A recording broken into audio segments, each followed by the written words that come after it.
Ta-da-ta-da!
Oh, good evening, folks. What's going on?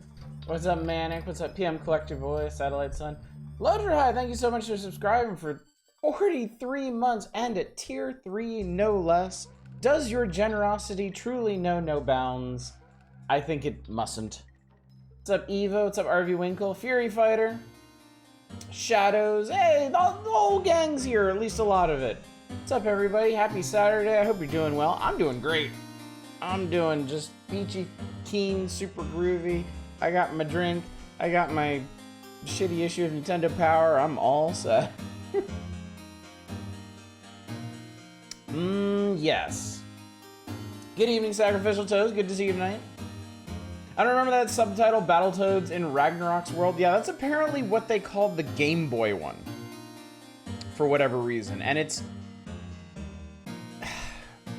The Battletoads games are so weird because, like, there's the original NES one, and that ended up being the basis for Ragnarok's World on Game Boy and Battle Maniacs on Super Nintendo, but there are differences. Like, there are differences in, like, the level, like,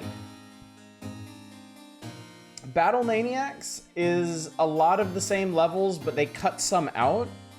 It's actually a shorter game, and the levels they left in don't work exactly the same way, but they are very, very similar. I think Ragnarok's World is even more similar to the NES one than Battle Maniacs, but I think they did rearrange some stuff in it. It's amazing how they packaged the same game for every system with just a slightly different title. I mean, it's not even that, though. Like, there are definitely games like, I think the Pitfall Revival. The Pitfall Revival was, like, if I remember correctly, just ported onto absolutely everything. With the only difference really being, like, graphical. With them having to cut animation frames or colors just to get it on different systems, but it really was literally the same game on every single system. This is not.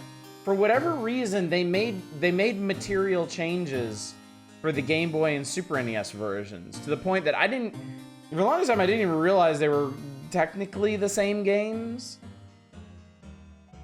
But yeah, that's always weird to me when I get if you need to like redesign your game because what you did on one system doesn't work on another system, but like you could have very easily ported NES Battletoads to everything else, and they didn't do that. They actually like redesigned stuff. But like in the case of Battle Maniacs, they redesigned it to make it worse. Like the whole Battletoads franchise is just such a clusterfuck. Like I don't know what's going on with this. I don't know what they were thinking. Trying to make it Thor Ragnarok more like Bor Ragnarok joke connected to the game. Title fucking just do it. I won a game of Commander today with a deck full of 99 mounts. That's awesome. You got 99 mountains and a Law Saint one? Does that work? I'm gonna run with it anyway. What's up, Loretta Spice? I just managed to finish the first Leighton game in time for the stream. What, in the final analysis, once you finished it, what'd you think of it? I know you were a bit touch and go on it for a while there, Spice. But did you eventually come around on it, or are you just glad to be done? Is a franchise, every game is slightly different rather than just ports? Yeah, true, very true. Commander just does burn damage. Nice. Cook them. Cook the asses. Heard horror stories with a Klinger Winger stage. It seems impossible unless your time is in your godlike. To quote someone famous, what were they thinking? Yeah, so I remember they talk about it in the NES coverage of the original game, and then again it came up in like Counselor's Corner, because obviously people didn't know, like couldn't beat it. The trick to that one is you're on this like unicycle thing, right? And you're going around this big maze, and there's an orb chasing you. And the trick is, on straightaways, the orb is faster than you. On straightaways, it will catch up to you and you will die. But you can technically corner faster, but you have to corner. You have to press the direction. So like if you're traveling right and then you need to go up, you need to be holding right, and then the second you get to the corner, you need to switch to up. And if you do it correctly, you'll gain enough time in the corners that you'll put some distance between you and the orb, and you won't instantly die. But yeah, it's supposed to be like the hardest stage in Battletoads, and that's saying something. Single lane Pac-Man. Glad to be done. No means do I think it's a bad game. Poorly aged first installment. Solid 7 out of 10. Some puzzles are just absolute cack of it. What were your least favorite puzzles? I am curious. Harvest Moon has something similar. It was supposed to be a port of Harvest Moon 64 PS1. Became Harvest Moon Back to Nature. But then they ported that to GBS Friends of Mineral Town. Years later, remade Friends of Mineral Town, not Back to Nature for modern platforms. Ported Back to Nature PSP, but not Friends of Mineral Town at one point. Natsume. Serious confusion. It's so hard that the two-player co-op in PAL is actually busted. Yeah, that, you know, it's funny. That seems like the kind of difficulty balancing that, like, when you port it to another format like PAL, I could totally see being, like, impossible. Like, just the minute changes in, like, refresh rates and stuff just make it literally impossible. The wordplay ones, I say was level 11 in the world. I hate your language. That's legit. I remember I never loved those puzzles. I never thought they were particularly good because they're basically trick questions. Like the Leighton series has a lot of legit really good puzzles. Visually, numerically, even linguistically, but all of the Leighton games have essentially trick questions, and yeah, they're kind of shitty. Natsume can't even keep the romanization of their name straight, so sometimes it's Natsume. Oh yeah, the chocolate bar one. New masterpiece from Critical Bliss called Flipwish. Dude, I saw that! I was actually looking at that today.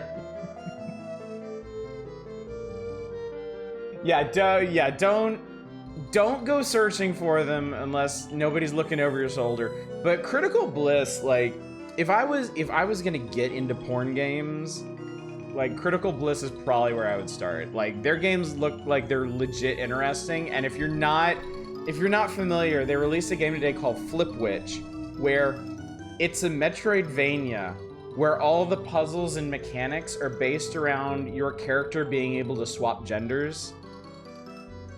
And of course, all the lewd scenes make take full advantage of that. So, but it actually looks like a really solid, really clever title. So,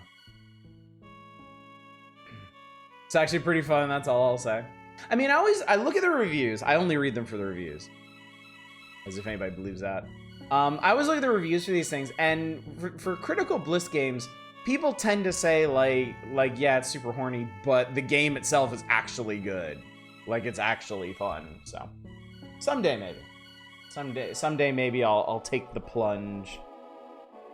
Actually, I managed to solve the chocolate one pretty quickly because I was literally staring at my keyboard while I was doing it. I read Penthouse forums for the game reviews too. Now, what I did do today is I played a bunch more Anno 2205. I'm having a great time with that. I think it's finally clicked for me. And I'm really liking it. I'm having a super good time with it. Not the least reason why. It has a fantastic soundtrack. Like, you know how Morrowind has the Morrowind theme, like da na na na na na na na na, and like it's so perfect, you know. It's such a perfect song for what you're doing. It gets stuck in your head and you hum it all the time, right? Anno 2205, its theme is just like that. I have been, like, all day when I haven't been playing that game, I've been humming its theme. It's so epic and soaring and inspiring, and it's funny because you're basically a corporate toady in that game. You're basically the investor class in that game, kind of inadvertently saving the world through the excesses of capitalism. There's one game that's genuinely excellent indie Metroidvania with really fun mechanics. Let's say a furry game, maybe to a certain audience. Need to play the Anno games. It's taken me a while to really get into the Anno games because I like the future ones. I feel like I cursed myself by starting with Anno 2070 because to me the Anno games are like they're at their best when they're like based in the future. I love Anno 2070. It's one of my favorite building games of all time. And I'm finally coming around to 2205. I have 1440, which a lot of people say is their favorite Anno game, and I've just never been able to really get very far in it. Though maybe after I'm done with 2205, maybe I can go back to it and finally click with it, or maybe I can get Anno 1800 and start in on that, because I think I would enjoy that. I like the Industrial Revolution as much as the next guy. Puzzle called How Old Is My Mom that I thought was absolute stupidity. I hate it. Going through the puzzle list and getting angry at the game again.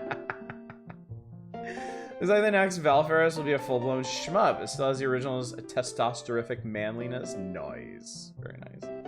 Deep into Dragon Quest IV, which is really good. I love how creative the gimmicks in Dragon Quest IV are. A lot of people cite that as their favorite. I think for most people it's either Dragon Quest IV or Dragon Quest V, if I remember correctly. Puzzle called a tile square that asks you for a square, but the answer is a cube. Don't do this to yourself, Spice. Don't do this to yourself. Just move on to the second game. Just charge right on to the second game. Forget about the first one. There'll be plenty more bullshit in the second one to get mad about. Let me be alright, fine. You can have this. Just get heated.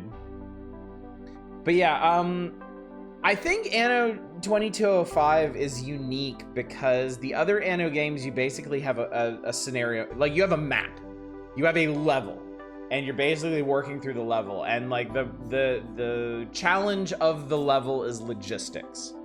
because everything in Anno games happens on islands. You start on one island, you build a town, you build like, you know, farms and tailors and mines and whatever, and then eventually you run out of space. And so you have to expand to another island. But you gotta get the useful stuff from the first island to the second island, and then the new industries that you set up on the second island, you gotta get back to the first island, and you've got all these trade routes going on, and logistics. It's logistics. It's a game of logistics. It's a city builder about logistics, basically.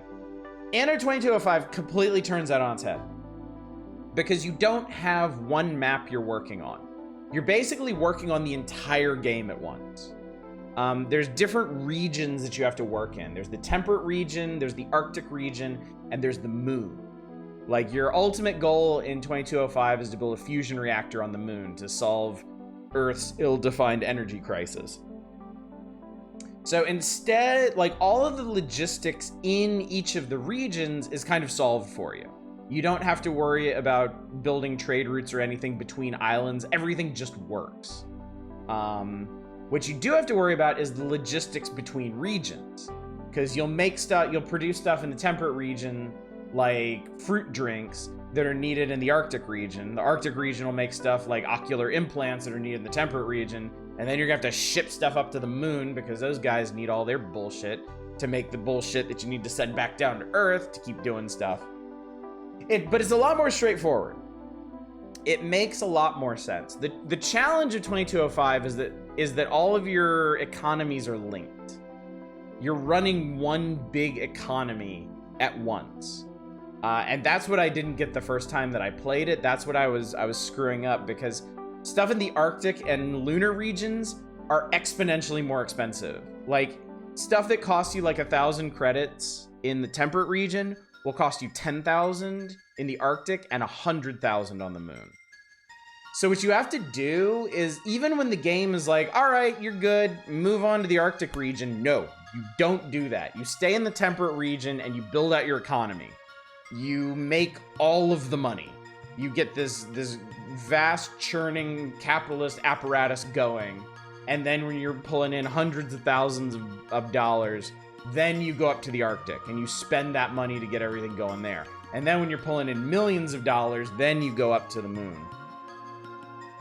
Yeah, you're really just running a huge strain on the economy. Oh shit, end eve alert! Brace yourselves, chat. Hold on to something. I asked the waiter if I could get 48 pancakes on a single plate. He said he wasn't sure. That's a tall order. You know, that's straightforward enough for me to appreciate. At least you didn't ask for 288 pancakes. That'd be too gross. Save yourself the headache and jump into Dyson's Sphere program. I'm pretty sure Dyson's Sphere program is even more complicated. Like, I have, as much as I enjoy the Anno games, I haven't really made the jump to like Factorio style games. I played a fair bit of Satisfactory, and I do enjoy Satisfactory, but again, I've never gotten very far in that, honestly. I built the space elevator and that's it. I built some pretty decent factory layouts in that, but yeah. I need to work my way up to this. There's some things in the gaming space that I want to do, but I need to work my way up to. If y'all remember, colony builders, like RimWorld, I have a long-term goal to master increasingly difficult colony builders until someday I can return to Amazing Cultivation Simulator and actually like complete that game. Why'd you leave the Earth from the poles? You want to be close to the equator, you utilize centripetal force. So bootblacking, in Anno 2205, they just make up resources being all over the place. Like, you have to go to the Arctic to mine molybdenum and farm coral and build microprocessors. And you have to go to the moon to build cybernetic implants and mine titanium. And they just made a bunch of shit up. It's all completely arbitrary. Avano is historical city building. Kind of curious if it compares to the old Impressions game city builders like Caesar or Pharaoh. No. No. The Anno games are special because they are, I cannot stress this enough. They're about logistics. I know Caesar and Pharaoh they're about logistics in a different way. Like, you build services that are then represented by agents walking around on the map, and it's basically a pathing puzzle. You're basically figuring out how to get those agents to pass by, like, to pass through your entire city, right? Anno is actually dealing with actual quantities of things.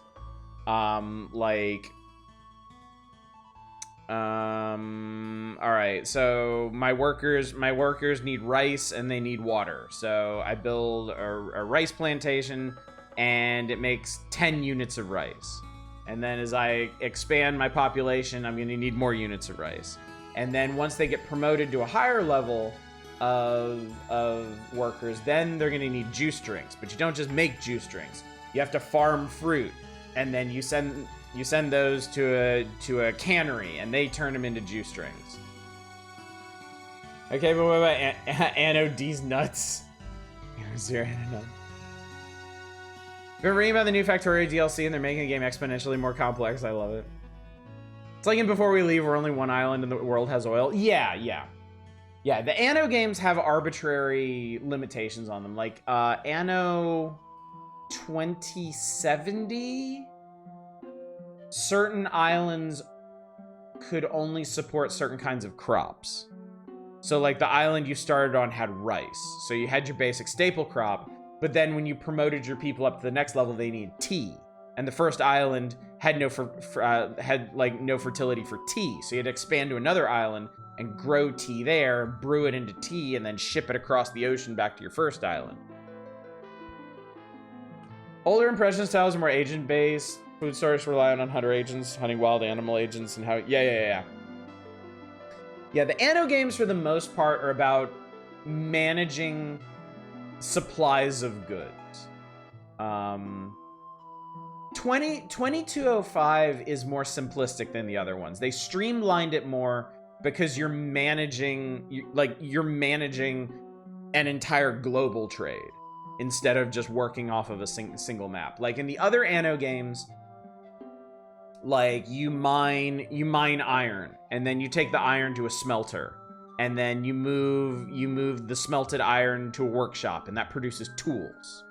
And then if you need tools on another island, you put those tools on a boat and you ship it across the ocean, and that quantity of tools shows up in that warehouse. Everything is by the numbers, right? 2205 doesn't do that. 2205 basically abstracts all of your resources as like rates.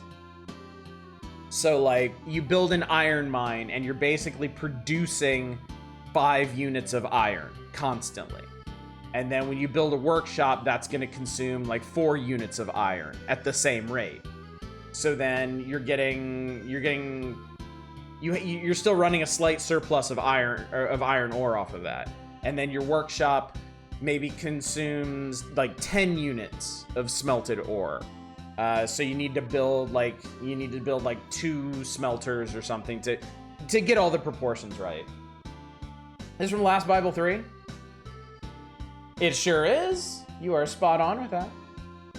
Interesting to explain some of the mechanics in the Anno board games. I played those, but not the PC ones.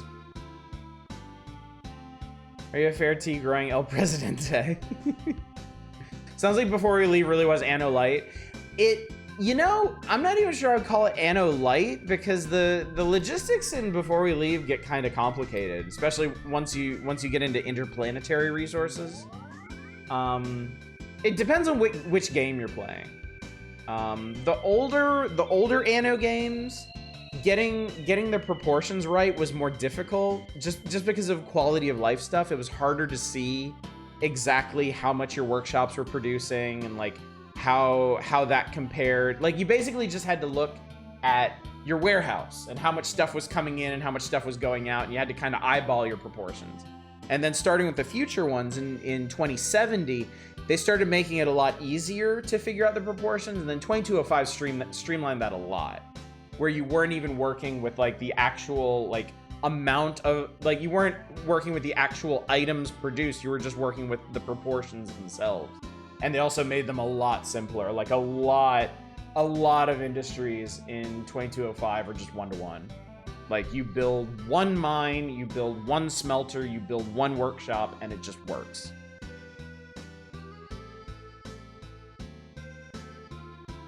Last Bible games that had flip phone spin-offs had one of the most batshit plot twists I've ever seen. No, I don't think anybody cares. I certainly don't. My name is Manic. I have raging fever. Oh, Manic. God, I hope you're nestled into bed. I hope you're taking care of yourself. Terrible. Every time someone says Last Bible, my brain has to pause and analyze whether they mean Last Bible the RPG or...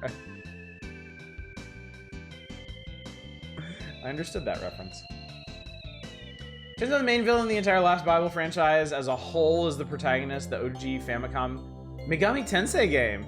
After he died, he rebirthed in the Earth into a medieval fantasy setting based on his favorite JRPGs at home, like Dragon Quest. With him as a god, and you kill him again at the end of one of the... That's insane. That's fucking bonkers, dude.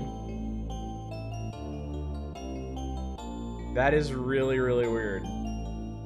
So... Chat, honestly, I could go on all night talking about the Anno games, but I won't because we clearly have Battletoads to play. But I will ask you this. I will ask you this.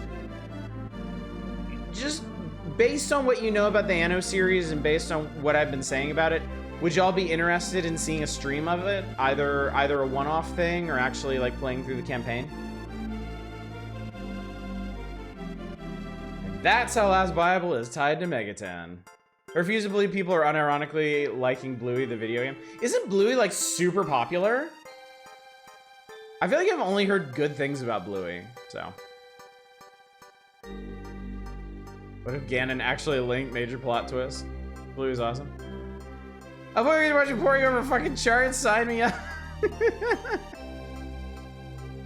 It's more fun than that, probably.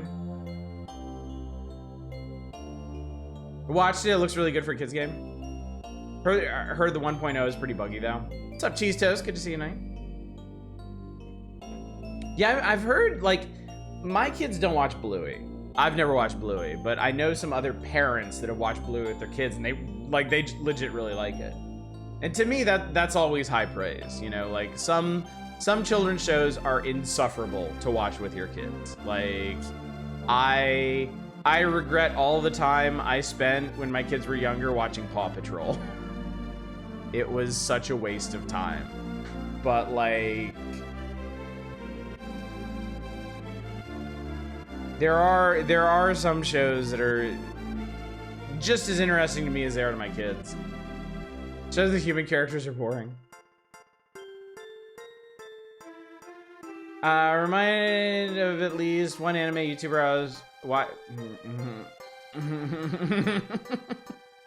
My Little Pony friendship is magic. You'll probably like Bluey. Oh, okay. Paw Patrol is just cop propaganda. It really is. Prefer the Australian young people shows like Drug Dealer Steve. Wow, I feel really deprived now. I feel like I could have had such a richer childhood if only I'd had access to Australian TV. So. Oh god. I feel like I need to sneeze.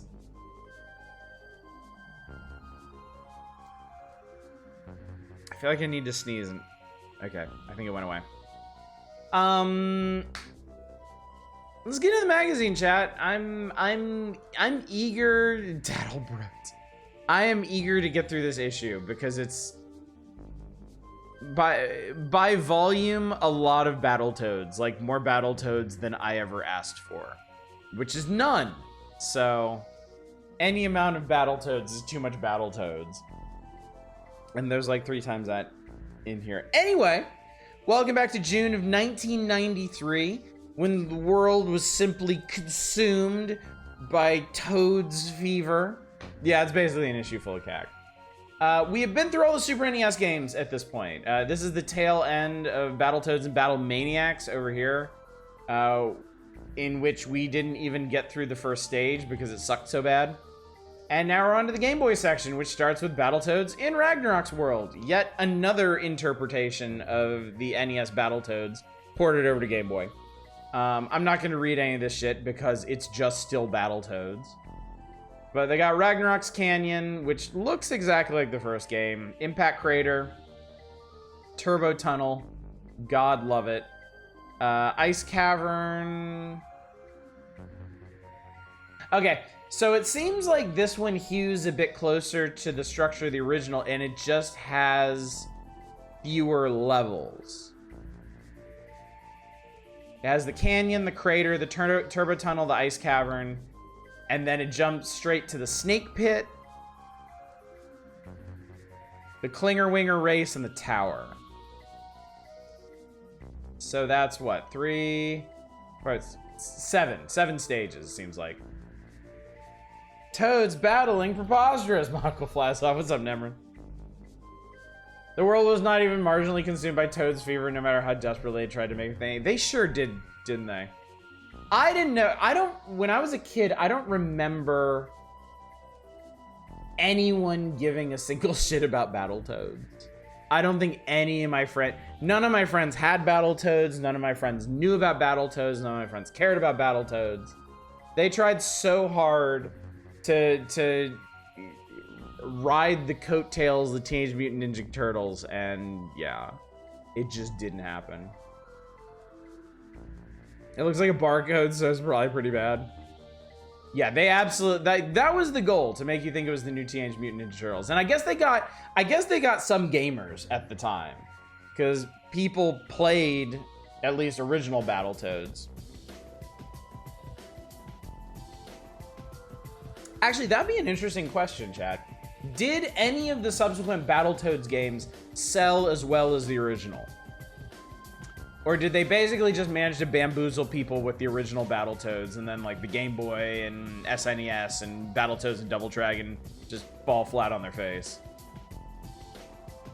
I wonder if Battletoads is the largest series outside the US. I mean, that's also a good question, because I only know that in the US nobody gave a shit. The pictures of the Dark Tower at the bottom there and tell me that's not a barcode. That's totally a barcode, yeah. We're not gonna get to it, because Battletoads sucks and I hate it, but it would be interesting to see how they handled the rotation mechanic from the NES. Anyway, let's go ahead and play this. Let's play the garbage, chat.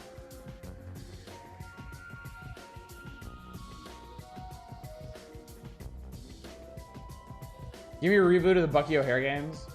I never played any of the Bucky O'Hare games.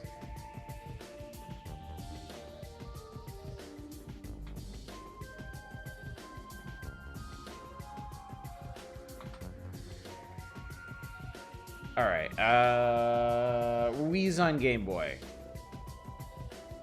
Come on, Game Boy. Oh boy. Oh, no. That. Ah, I went too far.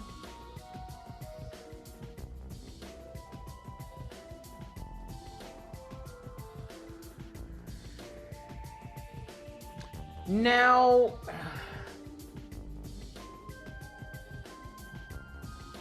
okay, after we do this, we're gonna have to check something, because I actually have 3 different Battletoads on Game Boy. I have Battletoads in Ragnarok's world, I have Battletoads in Double Dragon, and then I have just Battletoads.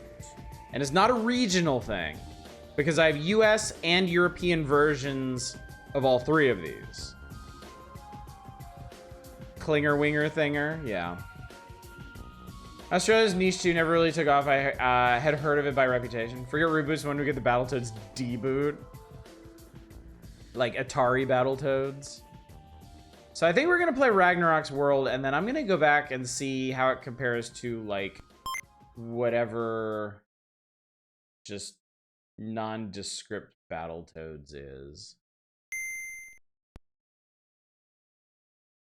Those words rhyme. On the rather grotesque new art style, what was honestly wrong with the modern Battletoads game? Seems like they try to make it more casual. Why wouldn't that be a good thing? I remember hearing from people that they basically didn't. Like, if anything, they made it too faithful to the original. Yeah, okay, whatever.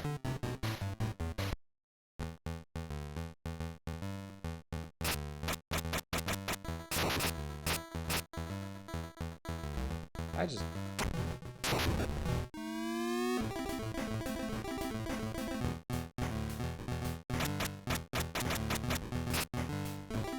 God, I thought I was going in that pit just from, like, trying to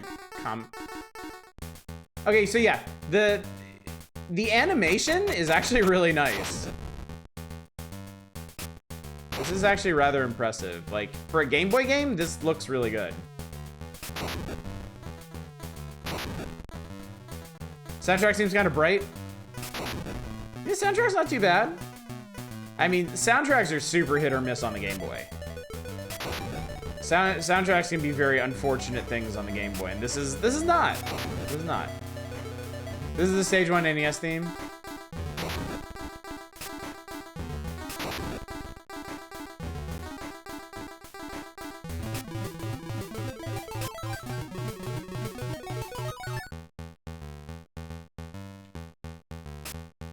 So I mean, this is the NES game so far. This is like spot on.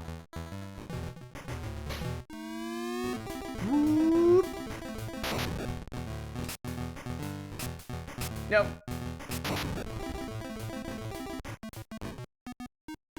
Pause the game.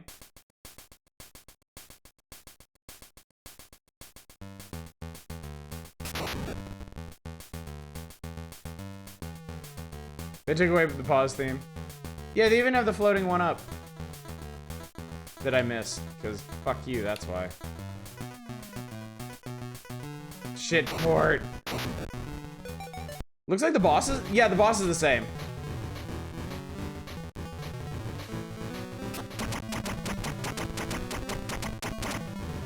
Okay, so this is... So this is essentially the same game.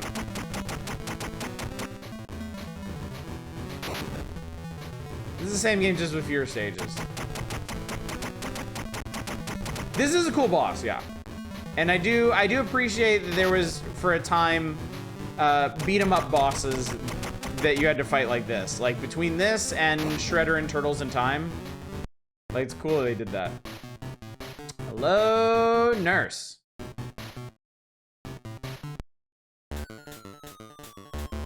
I mean, come on. How many... Seriously now. How many people played Battletoads for the Dark Queen?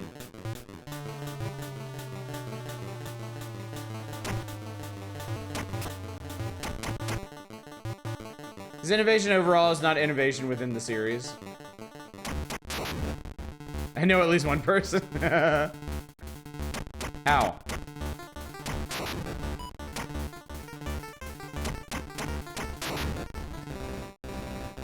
She's just Elvira, which isn't... No, not at all. If anything, Elvira deserves more recognition. We're stuck in Mr. Toad's Wild Ride. You know it. We are only perhaps halfway through the overall toading in this issue. Elvira deserves far more. Yeah, agreed. Funny to me that Elvira went to high school like a few minutes from where I live. Oh, awesome. That's cool. Should have renamed the high school after her.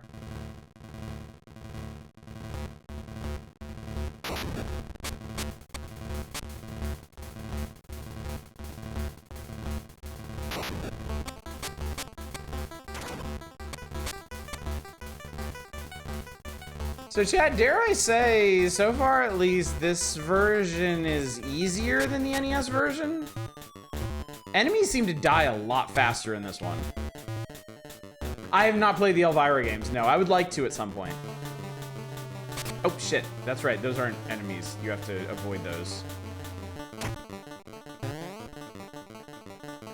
Ugh. Whoa, why is that not hitting? She also works at a gay bar that's close to where you live. Awesome. I want to see you beat Game Boy Turbo Tunnel. We're at least getting to the Turbo Tunnel, yes. We're gonna experience the Turbo Tunnel. I would apologize for not getting to the turbo tunnel in Battle Maniacs, but seriously, fuck that game. That game was ass on toast. There is an Elvira game on GOG, yeah. Her games were really, like, really kitschy horror point and clicks.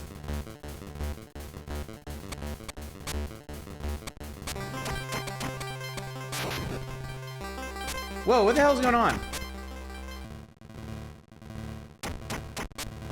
I think the emulator freaked out on that.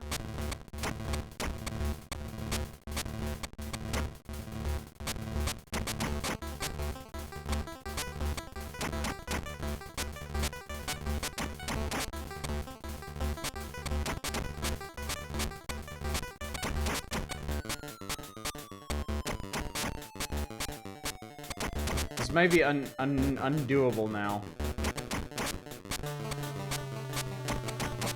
Yeah, I don't think I'm not hitting anything and nothing's hitting me. You go down. No. The screens lock you in with the enemies until you defeat them.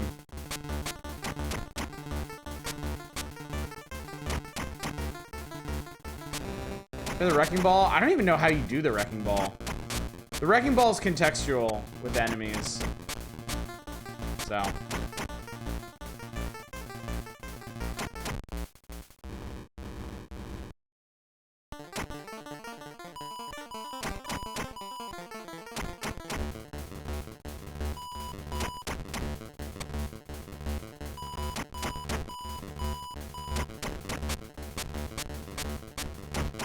Oh well, chat. Sigh. Too bad. Okay, now I can sate my curiosity and see what that other Battletoads game is on here, though. Hopefully it's just the same thing, and I don't have to really explore it much. But I am curious why there's stuff on the Game Boy that's just called Battletoads.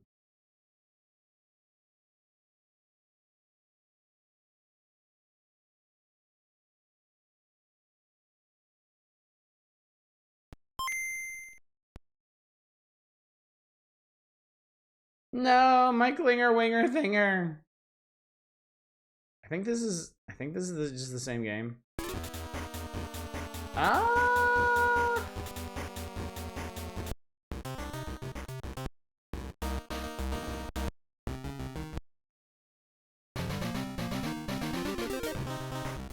Wait, what is this?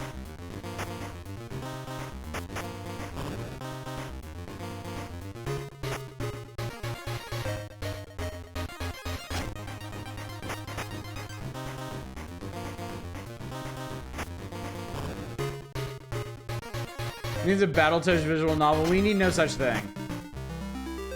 Hang on, somebody look this up. Somebody look up the Battletoads Game Boy games.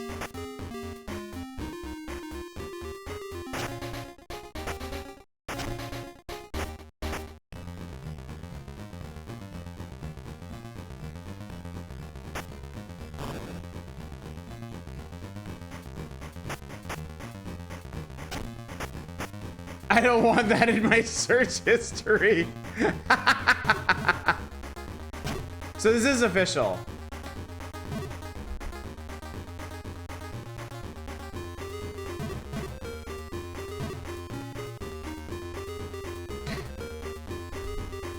So this was, okay, so this was first.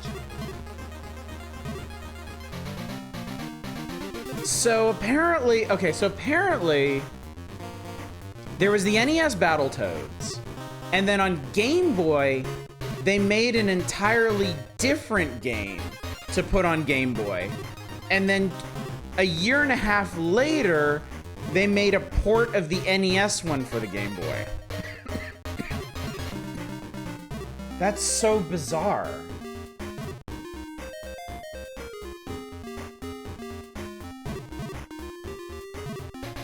I can imagine the confusion of parents back then with all these different versions of their child was expecting one version and got another.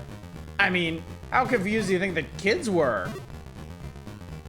How easy do you think it is for like a 9-year-old Battletoads freak to keep this stuff straight? Man, that's crazy. That's really weird. Well, I learned something, chat. Anyway, hell with Battletoads. I hate Battletoads. All my homies hate Battletoads. For fuck's sake, goddamn. What? Okay, so I guess in this one, they put all the Battletoads games together. Right? That has to be the explanation here.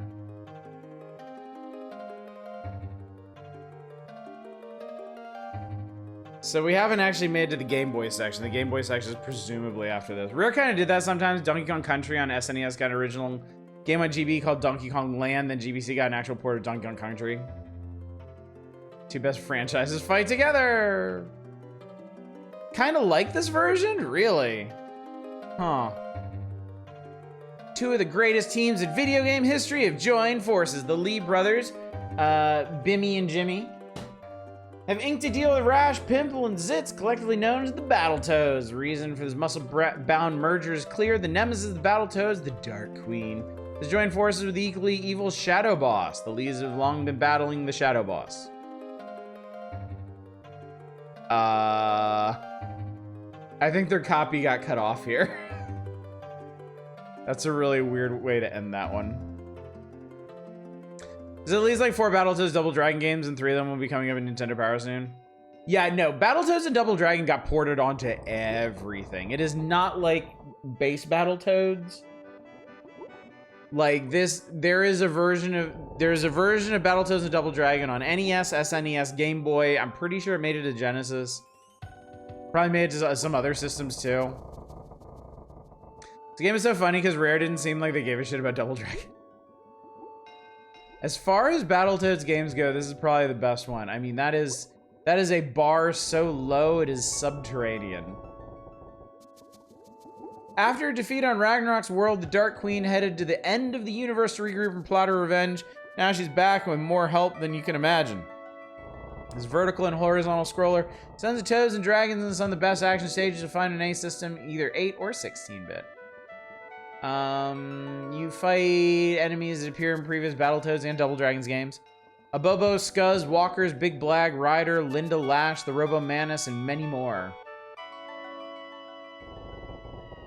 You got your characters, Bimmy and Jimmy, and Toads and stuff.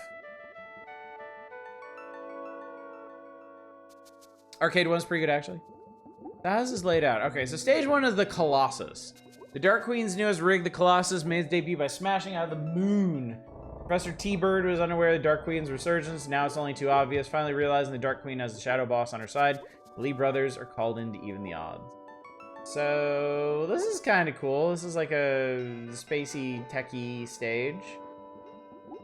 Stage 2 is inside the Colossus. Kind of sort of looks like a Double Dragon stage in a way. Oh my god, it has speeder bikes though.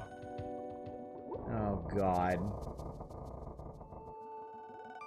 So stage 2-3 is speeder bikes.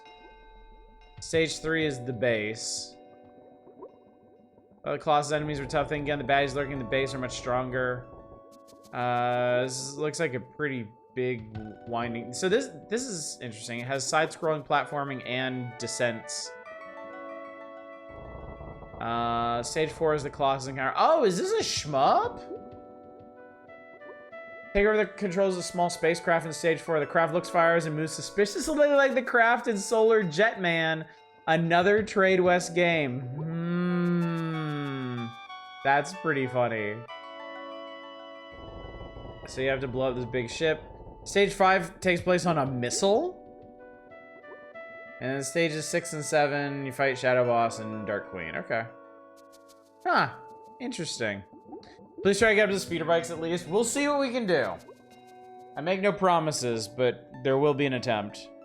I think I know why it seemed like the original had better graphics than it really did. Incredible usage of shading. I mean, honestly, for an NES game, like, OG Battletoads did look really good. Like, I have to give it some credit.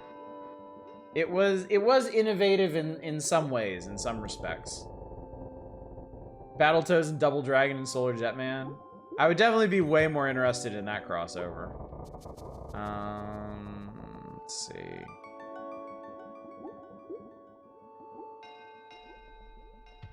We'll try this one. Okay. Let me see.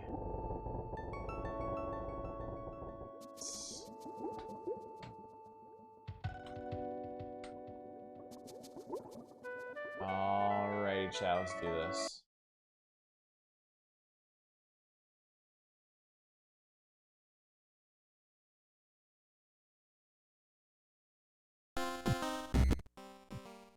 There we go. Battletoads, Double Dragon, the ultimate team! Okay, Battletoads is basically just TMNT4 with gore. If you're gonna be ripping off any game, not a bad one to copy. That's for sure. Okay. I am but one player. I want to be Bimmy.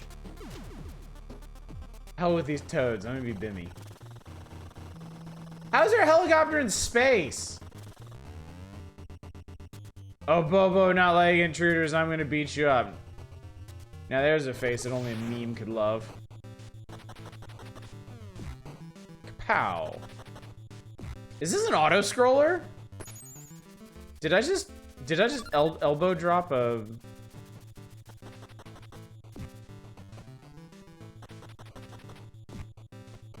So that, okay, so it actually it still plays like Battletoads. MS Paint a Bobo.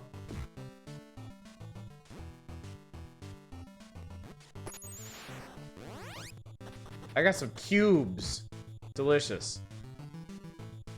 I guess you can hang off the side of this thing? I'm not sure I want to risk it. Ow, dickhead. Don't understand why was Battletoads such a thing. It was never good. Dude, like... Trade West was like... Did I hump that thing to death? Trade West was so determined to make Battletoads a thing. I don't know why. I think he's fucking that robot, chat. This is the NES version, yes.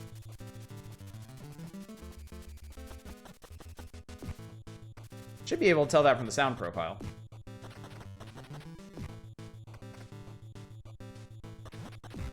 Ow. I do like the way they go splat when they get hit, though. That's pretty cute. Ow, ow, ow, ow, ow, ow, ow. Jesus Christ, bro. Admittedly, the robot is very sexy.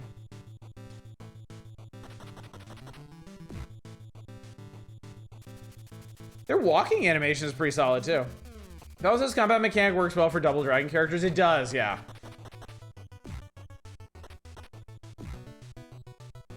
Yeah, it's not bad combat, honestly. It's just, we talked about this on Thursday. It's always unsatisfying in beat 'em ups when you can only harm one enemy at a time, and Battletoads combat is kind of predicated on that. You basically, you essentially attach yourself to one specific enemy and just combo them to death.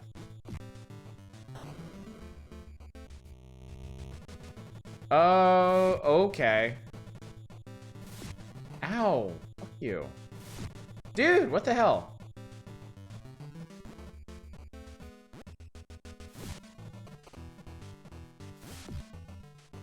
What am I supposed to... Ow. Oh, that's what you're... Fucking fingers.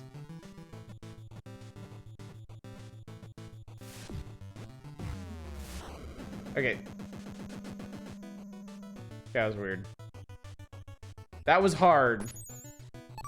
I got through it. They're pretty forthcoming with one-ups. That's like the second one so far this stage. Ow.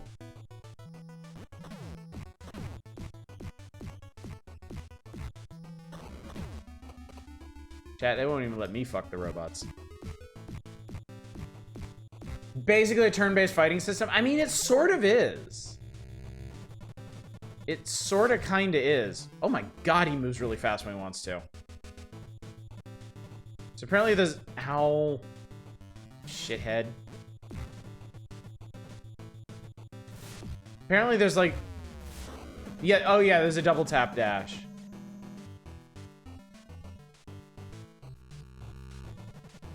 Great. Chat, straight up, this is not a fun enemy to fight.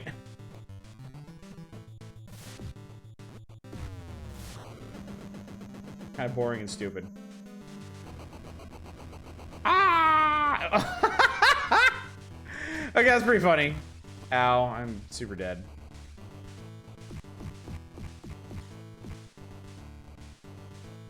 Punch you in the dick. You right in your dick. Jimmy, you fight this guy every week.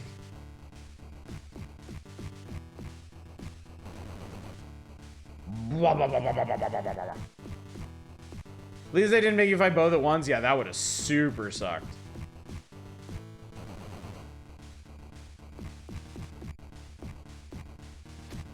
Oh, that was funny. I wasn't close enough to him for the auto combos to actually work. I think I was about to finish him off there. Oh, no, no, no, no, stop. Could be a dick. No, dude. That sucked. So I just lost a life because it decided to like combo me to death. Visual jet gags in this one are kind of cute.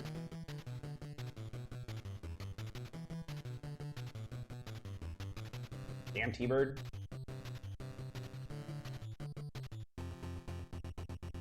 Oh, to Blag Alley. Who the fuck is this? Do I care?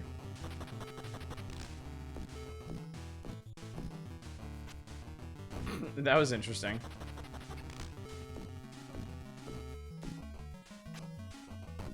Are we getting new executions now that we're in stage 2? Boss from Battletoads? I have no memory of this guy. Oh my god, look at the floor. Holy shit, the floor actually parallaxes. Never thought I'd see the day. Dude. Okay. I like it. Okay, there is one distinct problem with this game. And it's that the enemies are basically using the exact same combo system that you are, where if they land a punch on you, they can just kill you if they want. Remember the acid actual gameplay design, but they know how to do visual gimmicks? There's a story about why Jimmy and Billy, realistic humans, are interacting with anthro creatures. There's nothing realistic about Bimmy and Jimmy, okay? It has a really cool effect, though.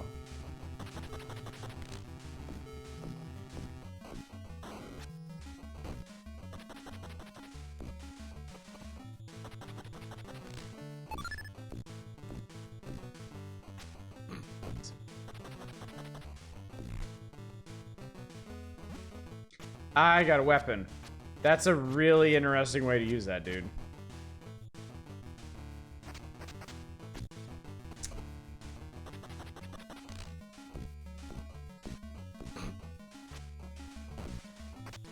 Nope, stop.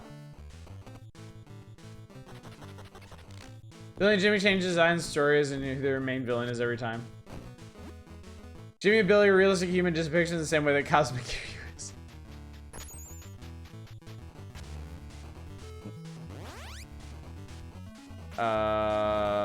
How do you want to handle this? Ah, okay.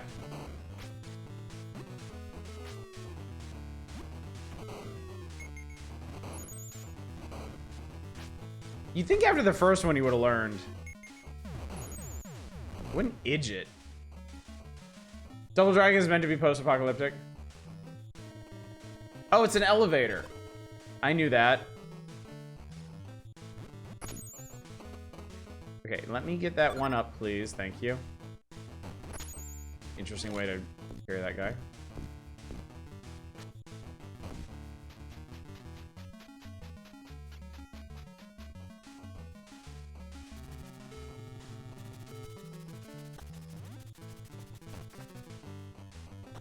I like the way they scooch along there and like...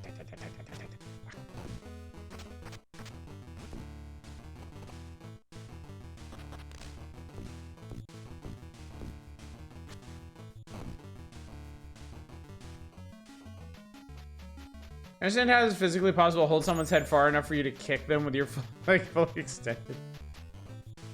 Bimmy and Jimmy are magical people.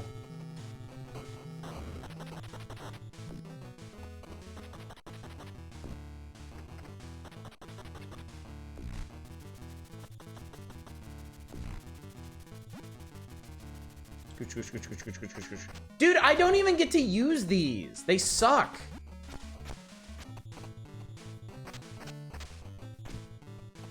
Like, for some reason, having a weapon in this game is just free license for the enemies to beat your ass. Like, what the hell? What's up, Dominic? Good to see you tonight.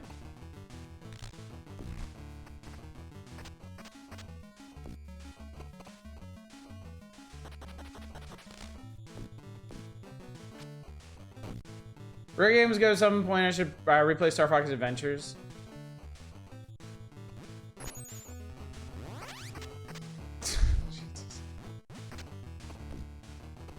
Infighting.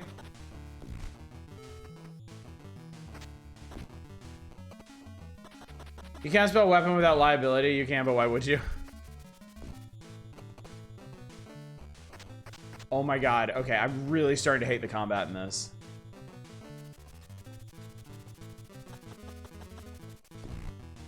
Like, you just kind of have to pray that enemies don't get the first punch on you, or you might die. This is almost Double Dragon. What's up, oh, nice guy.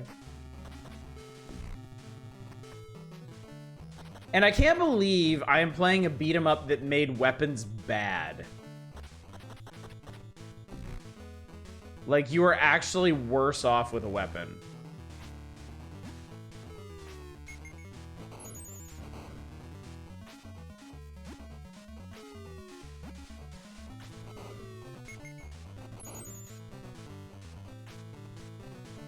Double Dragon gameplay with Battletoads levels of health is not good.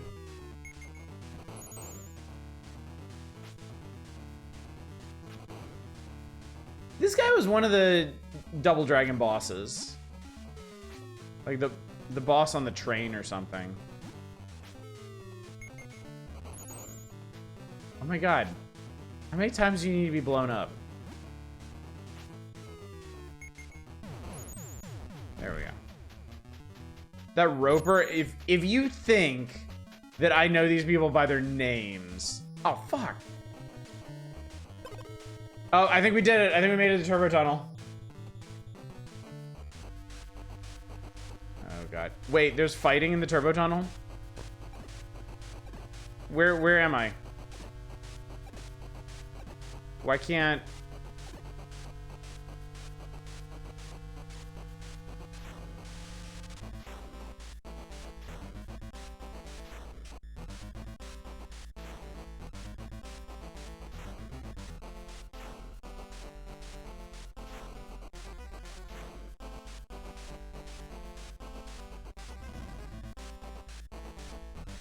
I'm apparently doing great, yeah.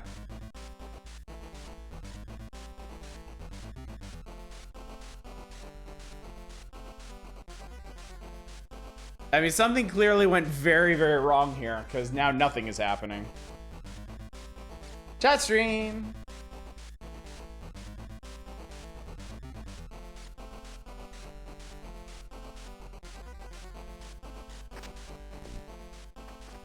Okay, oh, a thing happened. Okay, we're back. Awesome. I'm really curious what happened there.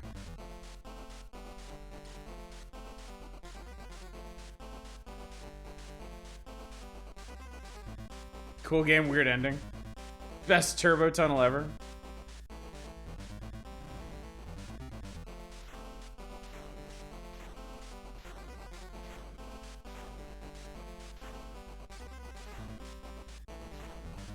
Parallax on those is super cool, honestly. That was it. Okay. Fight. So I will say that the Turbo Tunnel in this game is way more palatable than the one in the original. It doesn't go nearly as fast or on nearly as long. And that's all very important and good. Yeah, graphically, this is a very impressive game. Honestly. What the hell were you doing?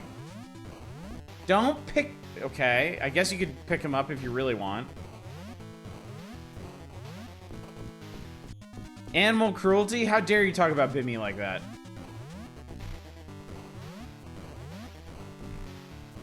Oh, I can just dash kick him. Wow, this guy sucks.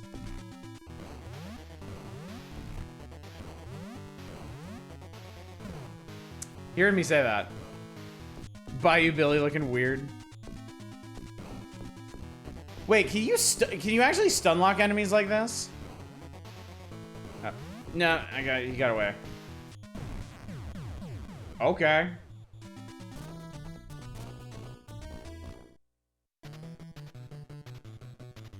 Yeah, it looks up big now, Black. Never pick on those smaller than you. I wasn't feeling my best. If it wasn't a fair fight, it wasn't you feather freak. Fist versus bullets. I'm gonna use your butts as target practice. That's kind of hot.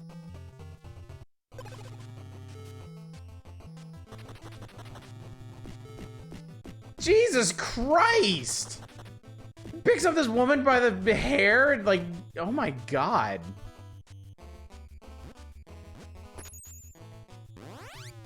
Ow. Well, that was just karma, really. Ow.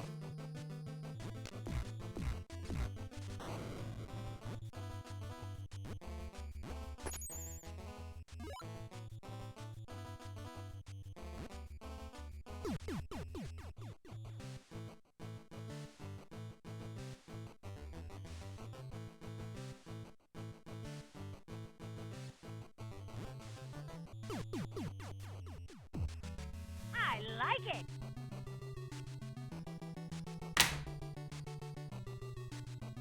No. Veto.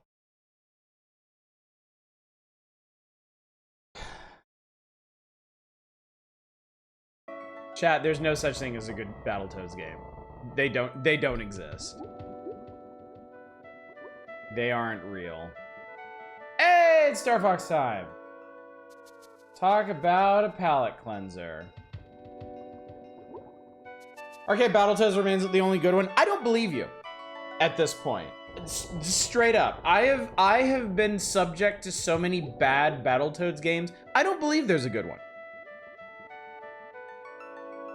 Under absolutely no circumstances will I believe, for even a moment, there is a good Battletoads game.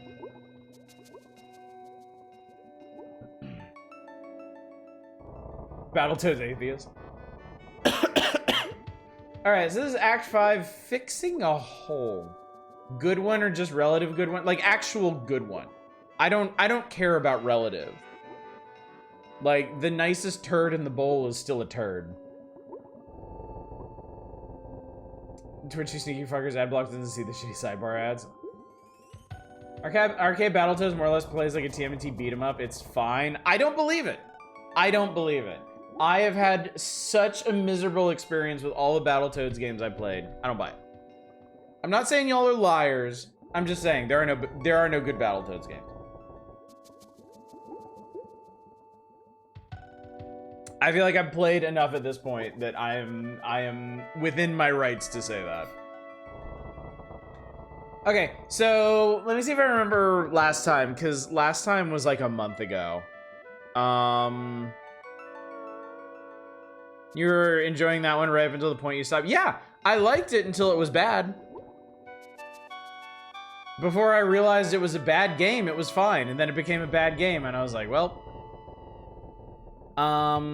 Okay, so they gotta get to Venom, but Andross's telekinetic amplifier can blow up anyone he wants wherever. Why he doesn't use that at any other point, I don't know. But Fox is like, oh, we can sneak up on him using the black hole, and everybody's like, you're insane. And Falco beats the shit out of him to get him to cool down, and then Falco's like, no, I'm doing this myself. But then Farah helps Fox get out of lockup, and then he yeets Falco out of the ship, and then he and Farah take off. for the black hole. And it looks like Falco and Peppy and Slippy are all following him. Looks like they just crammed Slippy in the back of Peppy's R-Wing.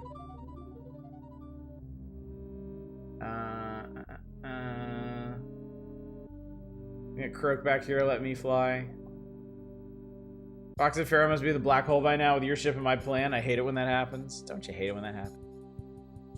Last time was Star Fox with the Shadow, where Fox got angry and everyone beat the shit out of him. Yep. Basically, yep. Okay, this is okay. Wow, they just go into it. All right, brace yourselves. It's gonna be fucking weird. So this is the point where the cast all drop acid. So the black hole is envisioned as a giant tie-dyed t-shirt, and they fly into it, and he goes inside hole up at the top here. What weird lost ships graveyard, crews can't find out lost. And then Foxy's his dad's giant head. And he's like, Junior, follow me. And then Fox flies into his dad's hole. And if we had any sense, we would just stop here. Because that's really about as far as anybody needs to go with that. But... Alright. General picked up 2 R-Wings over Venom.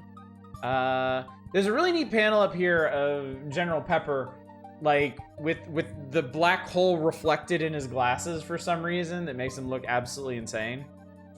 And then they come out, and it's like, saw my father, followed you in the light, didn't see anyone. And then they're over Venom, shooting stuff up. And then Falco and Slippy do the same, Peppy do the same thing, and they're all over Venom, and that's cool.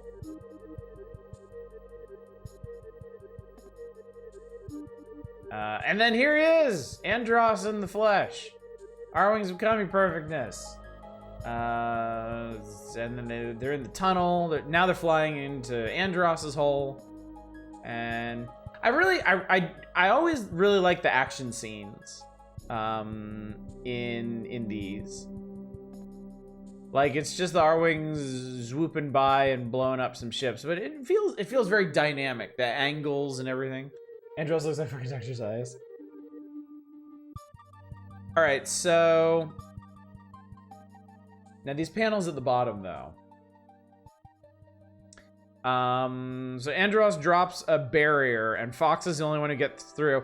And the second to last panel at the very bottom is just like Falco in a yellow void going, Fox! I mean, the final panel with him and Farah kind of like silhouetted like that one's cool. But the second to last one is just so dumb. It's so goofy. All right, and then... Okay, so they're gonna kind of speed run this last bit. So Fox finds the big polygon face. And my weapons don't make a scratch. Meanwhile, somehow, Peppy and Slippy get inside the command center. And they find his android pig. It's no ordinary pig, it's a piggy data bank, it's power source, and the power source of his base. Herbert is the key to Andros' operation. And then Peppy just fucking caps him. Peppy just blows his piggy ass up. Andros is like, Herbert, more energy now. And then Fox shoots him in the eyeballs. And then we get a really cool scene here. I don't know if people ever thought Andros was the polygon face. I don't think so. Because remember, like when you knock out the face's eyes, the face falls apart and you get that cube that has, I mean, this down in the bottom left. You get the cube with Andros's face on it. So it's clearly there's something more going on than just the polygon face.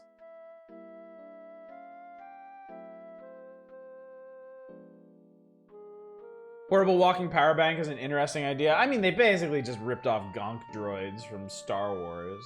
I mean, come on. Fox is doing his finest gamer pose here, like, I'm gonna destroy the core! And then he shoots Andros in the face, and there's a big cock-a-thoomp here in the middle. That was a Star Wars thing? I mean, not really. Like, gonk droids were just, like, funny background characters. They were big trash bucket-looking droids that, in the lore, they're basically walking batteries. You plug... Yeah, they're walking batteries. You plug them into anything that needs power. He did it! Let's blow before the base does. And then there's a bra-thoomp over here. Check out the fireworks. Massive explosion of venom, 4 R-wings of escape. You can discharge a lot of them. What now? Parades, medals, the lonely burden of command, and the end! 5 issues, and we get the end. Right? I don't know. Tune in next month and find out. Was Andrew the Slippy of the Starwolf team? Keep going. I can't. There's nothing to go on.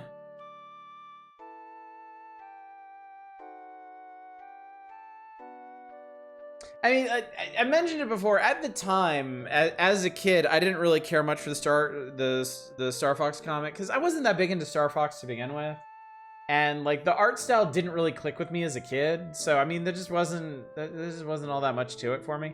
As an adult, I appreciate it a lot more. I really appreciate the art style, the dynamism of the panels. The writing is whatever,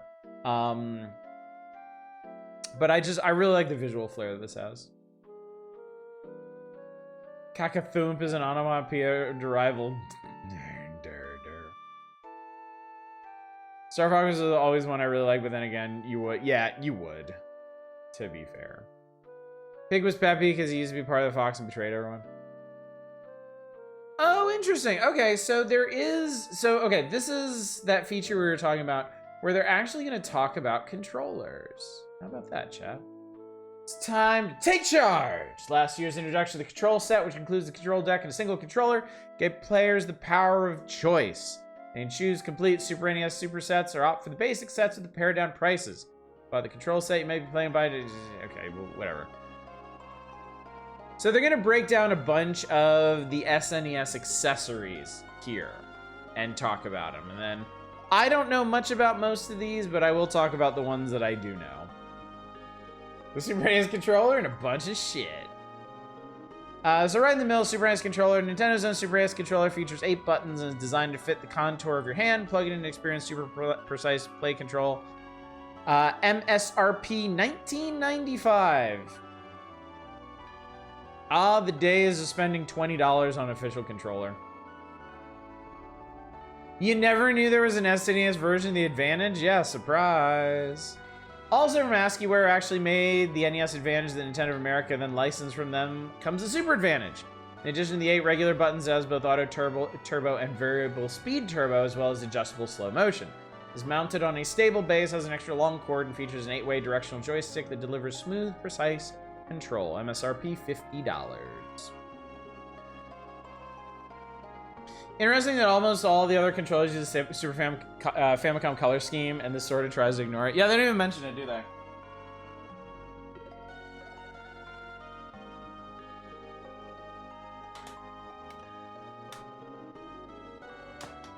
So as y'all are surely aware, I actually have this one. And it is honestly one of my favorite controllers ever.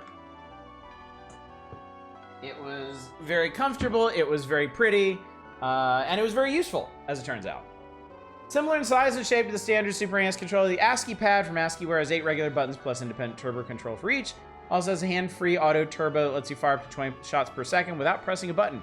It's just what you need when timing's tight. MSRP $24.99.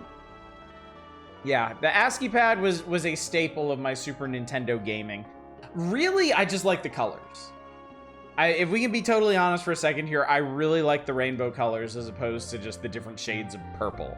But it turns out the turbos are actually really, really useful. The biggest thing, honestly, is that the turbo is timed exactly right to let you auto bomb jump in Super Metroid. And I use that to great effect. Considering it looks like a regular controller with a giant head, I'd see why you like it. You can get controllers for like $20, $25. You still can. I mean, this is like first party. A first party controller for 20 bucks is kind of amazing. Like, you can maybe get one Joy-Con for $20, technically. Actually, I'm not even sure you can do that. This is from Tengai Makio Zero recognizes music. Well, this is from Mr. Nuts. No, that last one was from, I don't fucking know how you say this game. Live Alive, Live Alive. That Squaresoft game that got the remake, like, what was it, last year, earlier this year? MSRP for Joy-Cons like $80 a pair, yeah. Yeah, it's absolutely nuts. The SN Pro Pad. If you're one of those players who wants to know how everything works, pick up the SN Pro Pad from STD Entertainment. There was a company, chat, called STD Entertainment.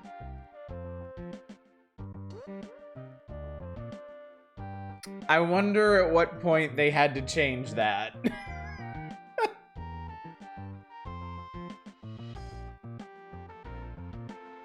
As a clear casing, lets you see the pad's inner workings. Also features 25 shot per second auto fire. Why do they think they care? I mean, I just explained why you would care about the speed of auto fire, but I'm not entirely sure why they would put the speed in here. It's a company that wanted to share its gifts with the world. I wouldn't plug in a accessory for STD Entertainment in my console.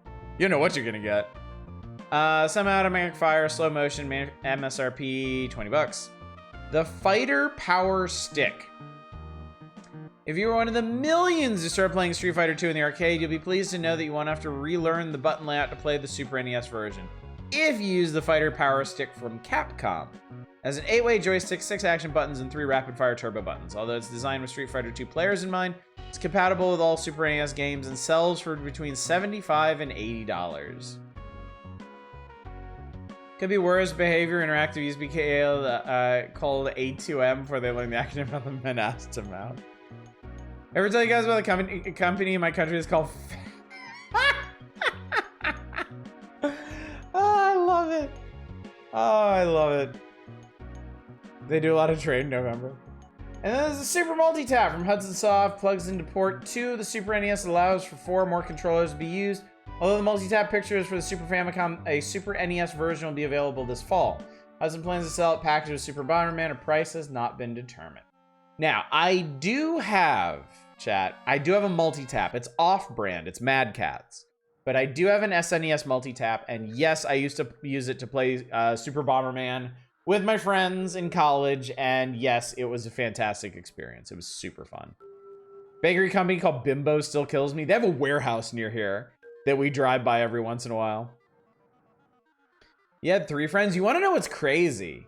Actually, the Super Multi-Tap has 4 ports on it, and it plugs into one of your Super NES ports, which means you actually end up with 5 total ports. And it's either one of the Super Bomberman games, or maybe both of them, or maybe all of them, will actually let you play 5-player multiplayer if you have 5 controllers, which I did. I have a FAP lanyard on a shelf over there. I remember driving by a factory at one point during a road trip owned by a company named Anal. They probably thought it was probably like an analysis group, and they probably thought they were being really, really clever.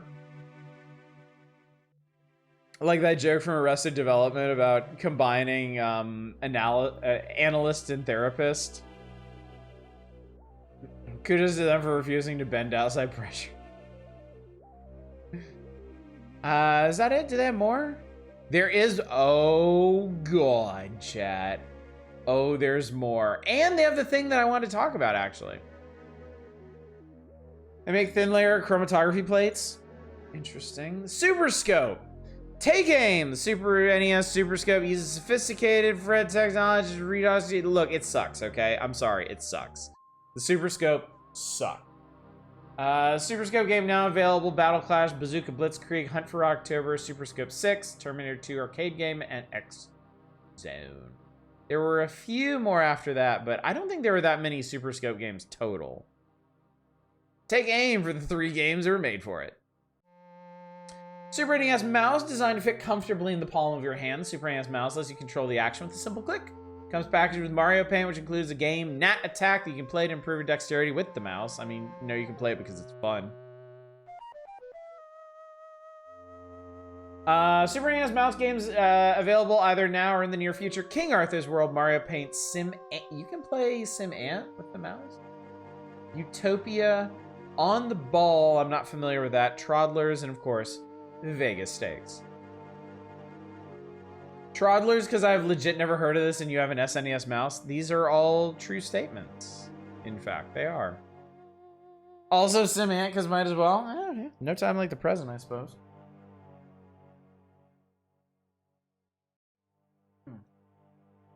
Here we go. Good old SNES mouse. In particular, I wish I could play Mario and Wario, which requires the SNES mouse and never released in America. Mario and Wario, huh? Don't believe I'm familiar with that one. All right, so let's see here. Let's see here.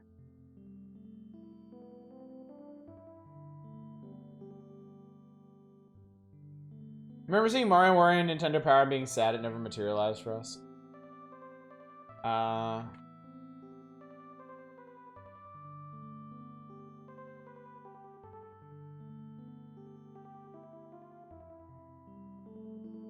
This is a little awkward because I have to maneuver. I have to.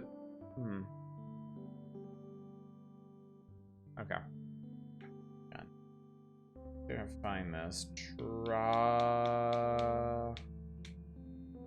Troddlers. Here we go. Okay. This Super L5, I've heard it's uncomfortable to actually use, but it's cool to see a time to one-hand control. Yeah, I've talked about that before, and I want to talk about it again. Because it's a really neat idea for an RPG-focused controller, since you don't have to worry about, like, you know, twitch reflexes or anything, for the most part, when playing games like that. So it's a neat idea to have a one-handed controller where you could take notes or eat a sandwich or something. And for people with disabilities, yes. Also very true. All right, so let me see if I can get this going. See if I can make this work. Swap this around. Hopefully without breaking it.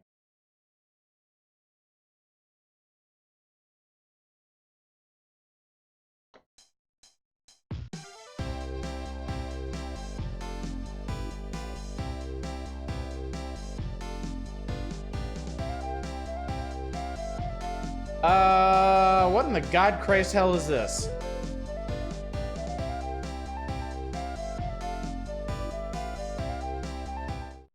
The RPG selling point was just to get into mainstream shops.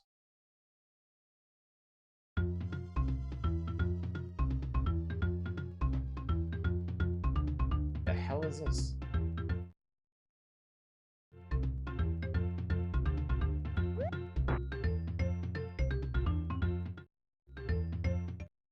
What? What the fuck?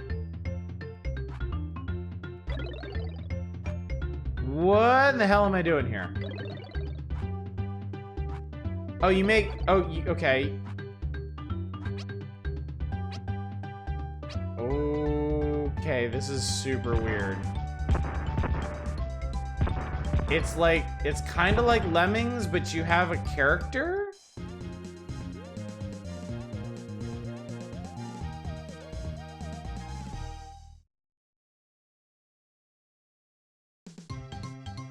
Rescue 5 men.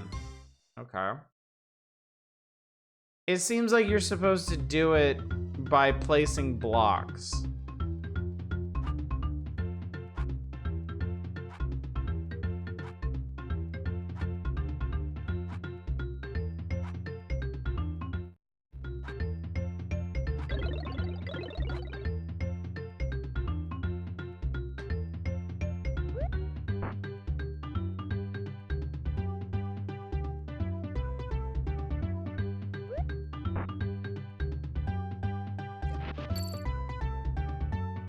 Well, there's a giant lemon. That's cool. I don't understand the rules for placing blocks.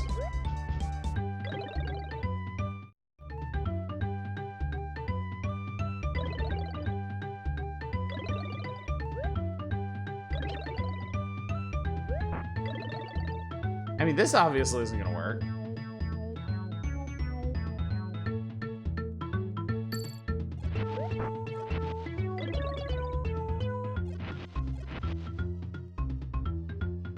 Has to be within one space of you.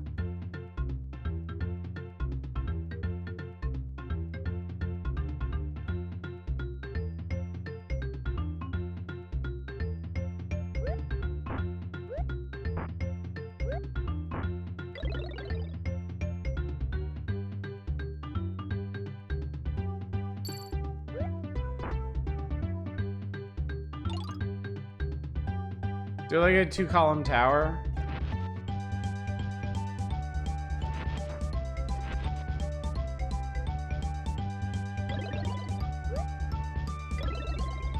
Oh, I see. Okay.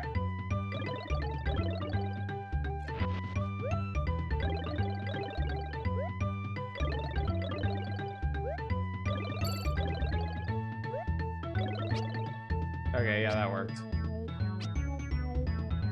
Thank you. I needed that. I couldn't think with blocks in this one. That was a neat fireworks effect. I'll give him a tiny bit of credit for that.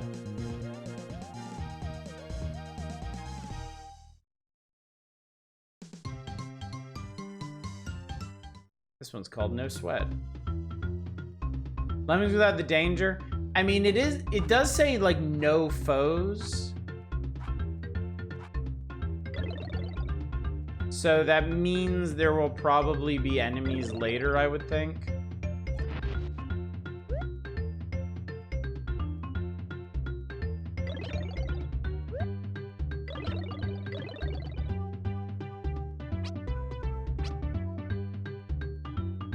I think that works. Love the background art in this. Him ass went to sleep.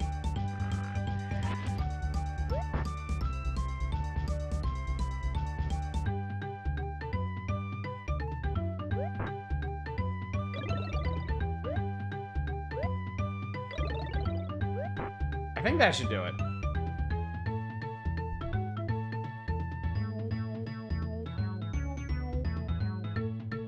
It's a pretty lush looking game.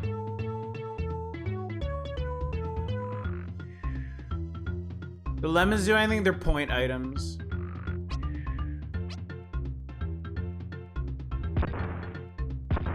Yeah, this doesn't seem bad. I mean, a lot of it's gonna hinge on how difficult the levels get later on. Next level of password pyramid.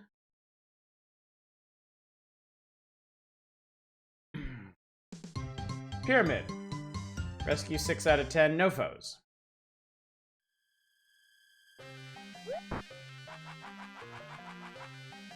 Okay, so this time you don't start with any blocks.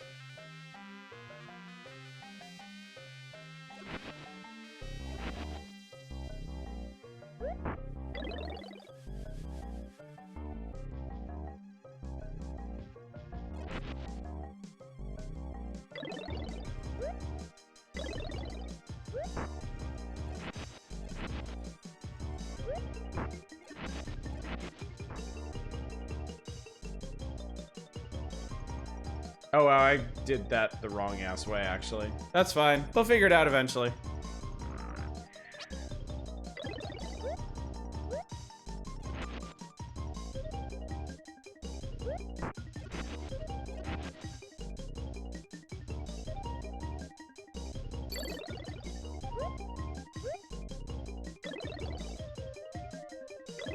Yeah, I'll just box myself in here. I think the passwords are shortened words, makes them easier to remember.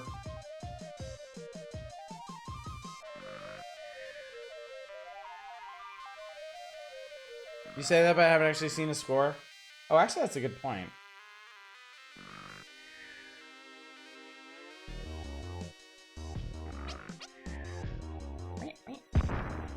And yeah, you don't... It doesn't give you any credit for getting extra Troddlers to the exit either.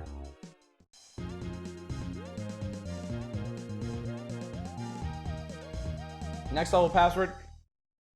Chat, did we find the clert?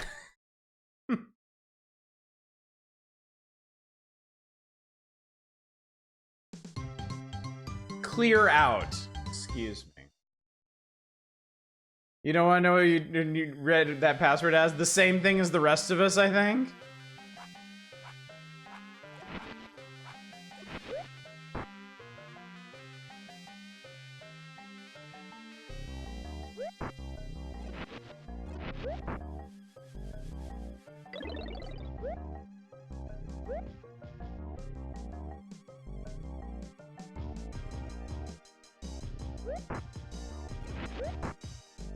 I think this one you just wait. I think you just dig this out and then you just wait.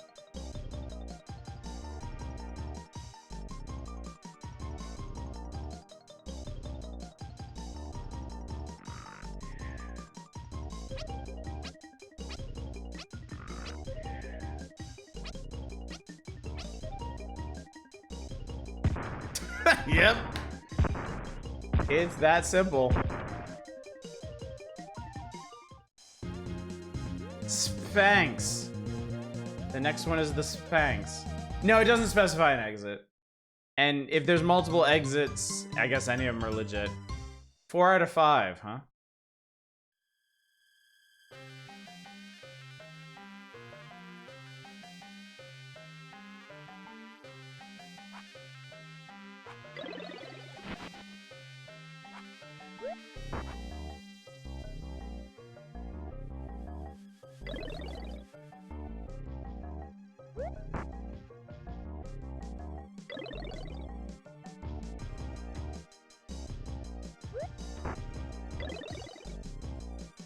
That'll do it.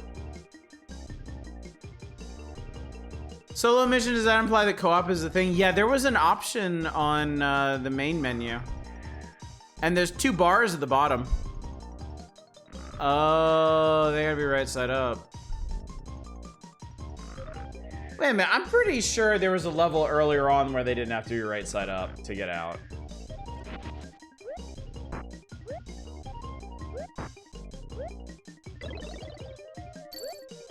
Also, I don't know how the fuck you want me to get out of here now.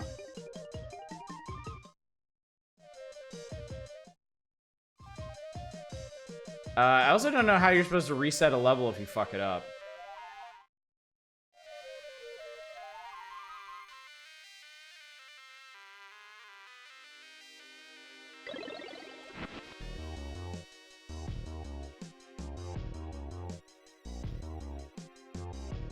Simply wait 2 minutes? Yeah, I can't say I'm too excited about that.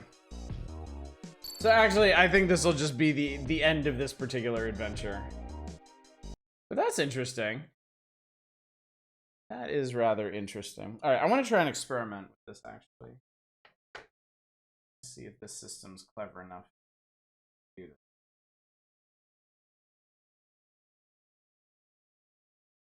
I hope it is. Troddlers, huh? No nuke button here. Another game that has a single grape as a prize. Oh, it does. Okay, actually, this is perfect. This is great. Great, great, great, great, great, great, great.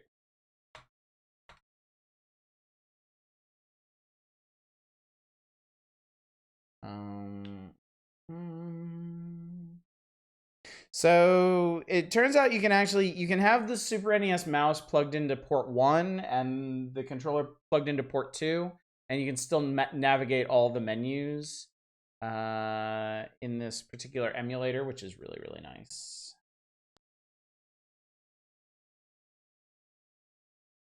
Look pretty all right. Seemed pretty all right, yeah.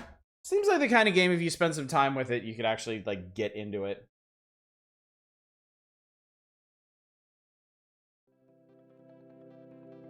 Ants! It is early summer, time for a new beginning, time for the ants' mating flight. Wait, are we gonna see the ants fuck? Yes, this is, yes. Just like that. For months, the workers and soldiers have gathered food, cared for the young, and protected the nest. Okay, that's kind of an extreme close-up. Now the winged ants must do their one job. You have one job. Fly away and start new ant colonies. When the PC version of Troddlers supports the keyboard for movement? I wonder. Winged males and females fly into the sky for their one and only mating flight.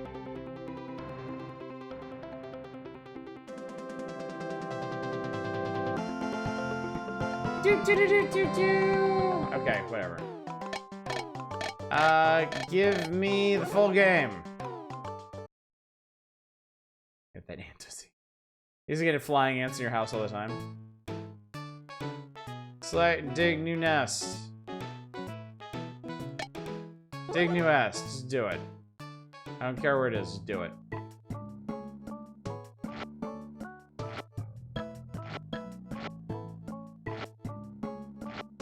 I forgot you actually had to dig your own nest in this.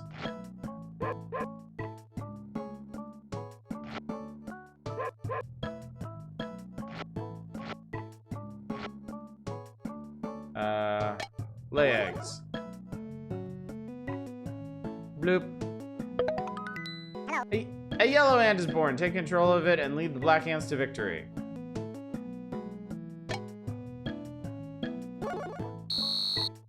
Weep. The mouse movement is not tile-based now. The colony needs more food. Squeakity squeakity squeakity squeak squeak squeak squeak squeak squeak squeak squeak squeak squeak.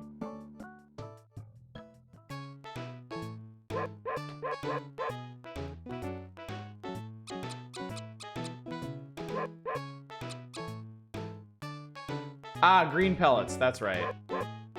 Green pellets are food. No, I don't want you to recruit. I want you to fucking pick them up. Let's see. Behavior. Right now we need... Oh, we can't do anything right now. Yes, there are terrifying spiders in this. Ah, there we go.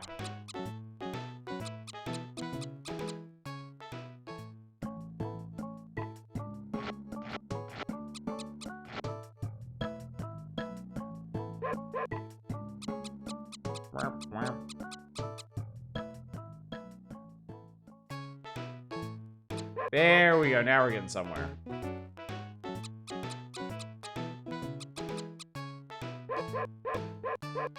Music a little cheapy ants on some screens are cute at least.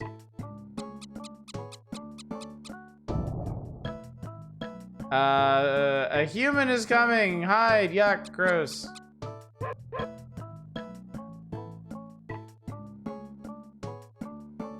Okay, can we do this now? Can we faff about with their behavior?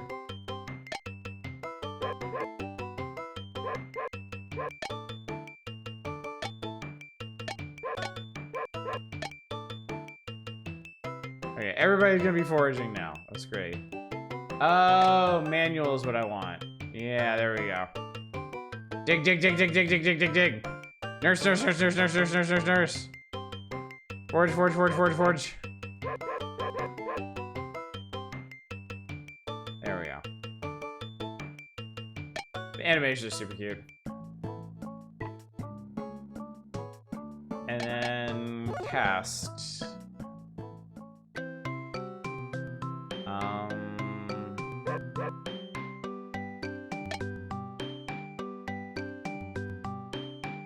Oh no, we don't actually need breeders yet, do we?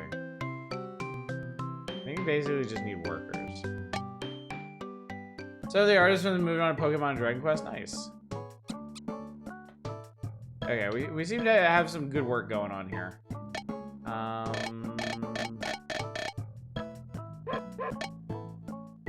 Surface overview.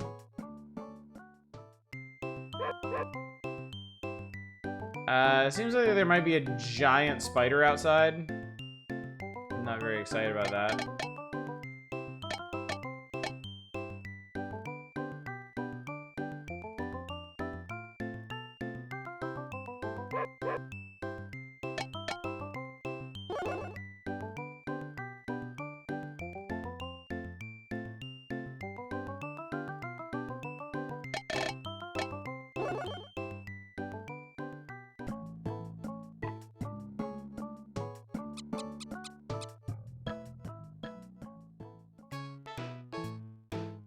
Yep, there's a big ass spider. He's eating all of our ants. That's great. Cool, okay.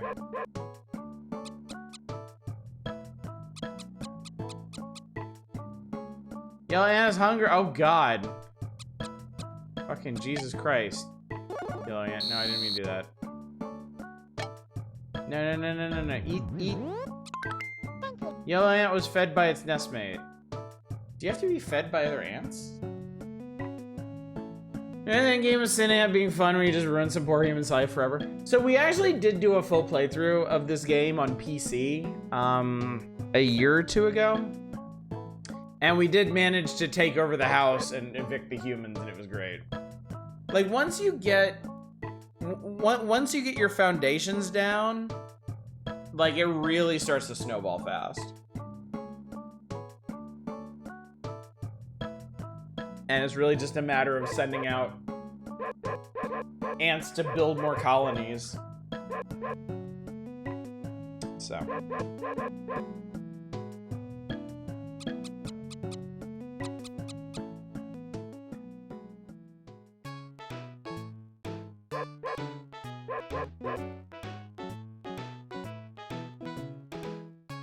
Human is coming, hide, yuck, human.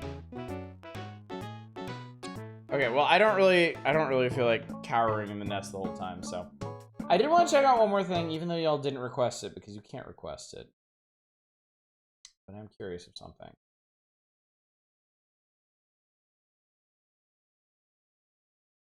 Key music and graphics add to the presentation. They do, don't they? It was a lot of fun on PC. Certainly a learning curve to it. It took a little while to come to grips with it, but.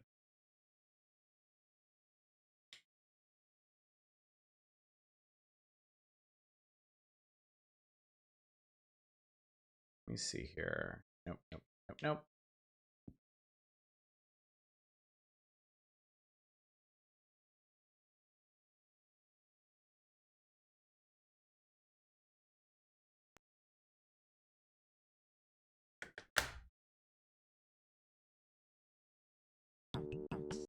I want to know what the hell this is, since y'all were talking about it.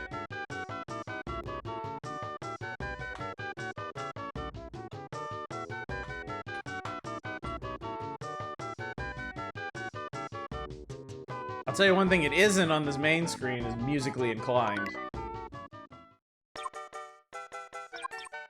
What the hell? Kind of find a lot of PC games really struggle on consoles for years. SimCity and SimAnt made the transition very naturally. I guess let's start with the princess, because I don't know what the fuck I'm doing.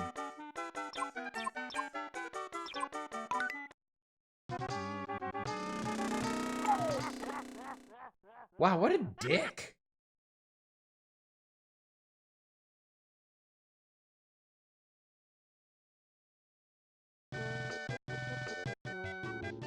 I'm sorry, what the hell?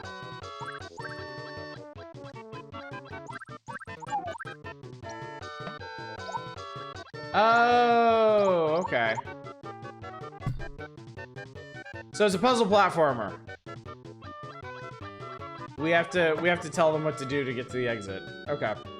Do you know one of the Mario and Wario composers worked on Mario and Wario? What a surprise, right? I know, crazy. Could you imagine? This is an early Game Freak joint.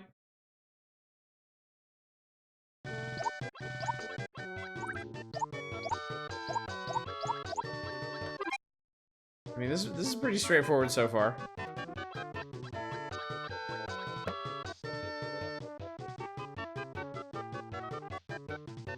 I can't say I'm a real big fan of the music here.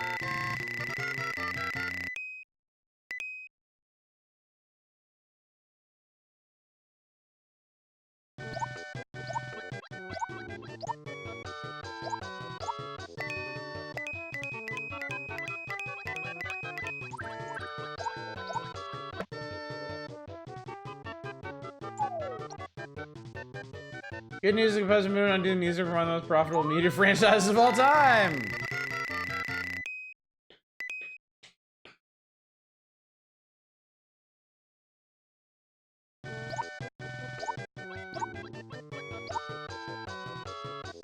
Okay, so this is getting a little more complicated. Battletoads!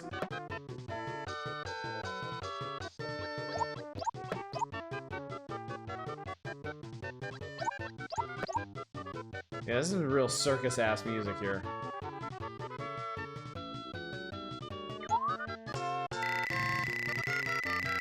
Confirm Prison Pieces are fan of Buckethead.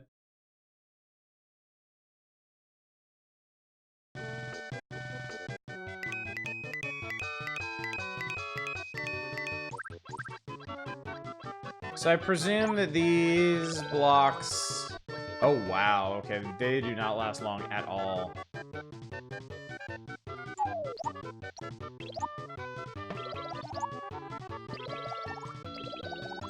Okay, we made that work.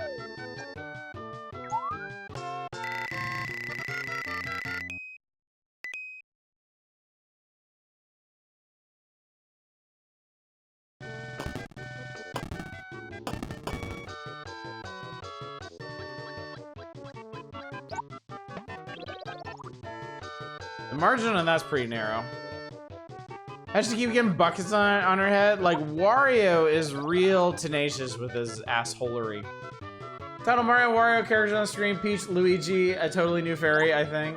Yeah, I don't recognize this fairy from anything else, so. Hey, I think you're right there, Hydra. Also, good evening, Hydra. Hope you're doing well. What have you been up to lately?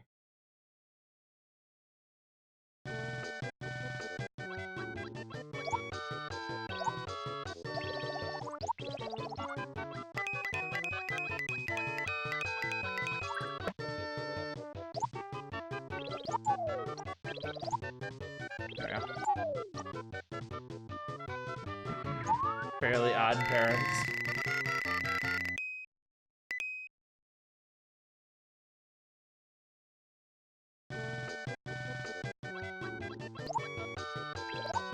Please, God, come up with new stage music. Please. I insist.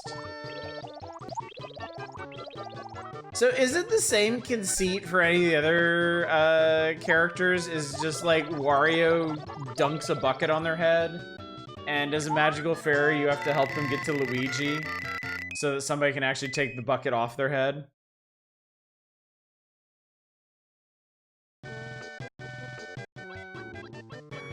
Good. Just been up to Lords of the Fallen and SimAnt recently. How are you? I'm good. I'm good.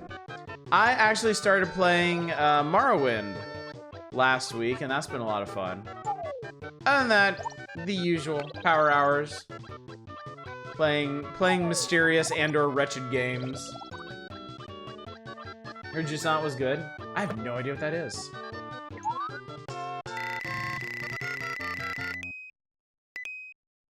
So Morrowind for my older brother play for the first time. Oh, nice. Very nice. This is interesting.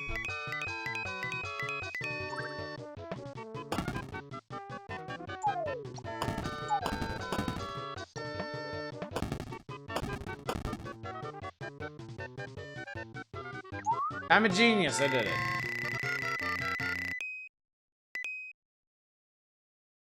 With Battletoads games, loved them all, of course. Puzzle platformer, can climb a huge mountain, from what you know. Hit Wario! Don't mind if I do!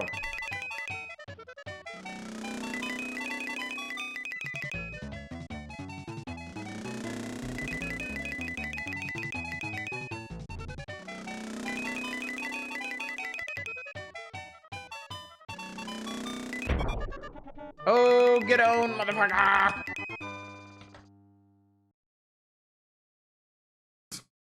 Yeah, much like Journey, essential mechanics hand-to-hand climbing works pretty well, that the rope can glitch up. About 4 hours. Good 1-2 day jaunt.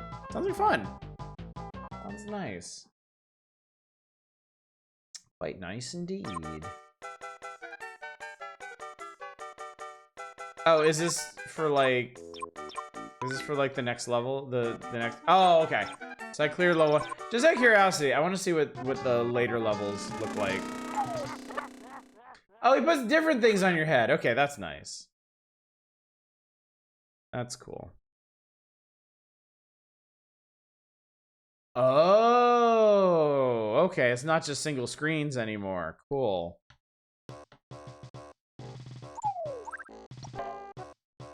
Okay, so you bonk him on the head to get him to go different directions. Okay.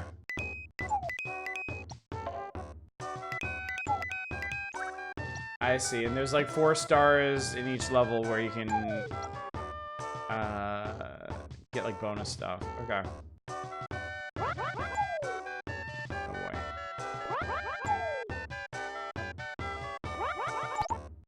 I like it.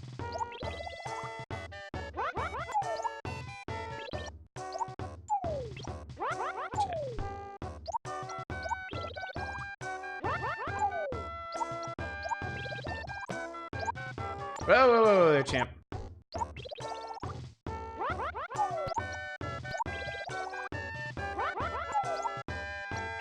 Alright, cool. I did it. Fun fact, this is not the final world. We beat all 8, you reveal in 9th? Nice. That's cool.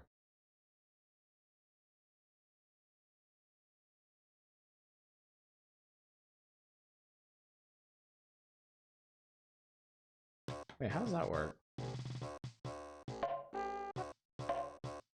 It's another legit good game. This is pretty cool.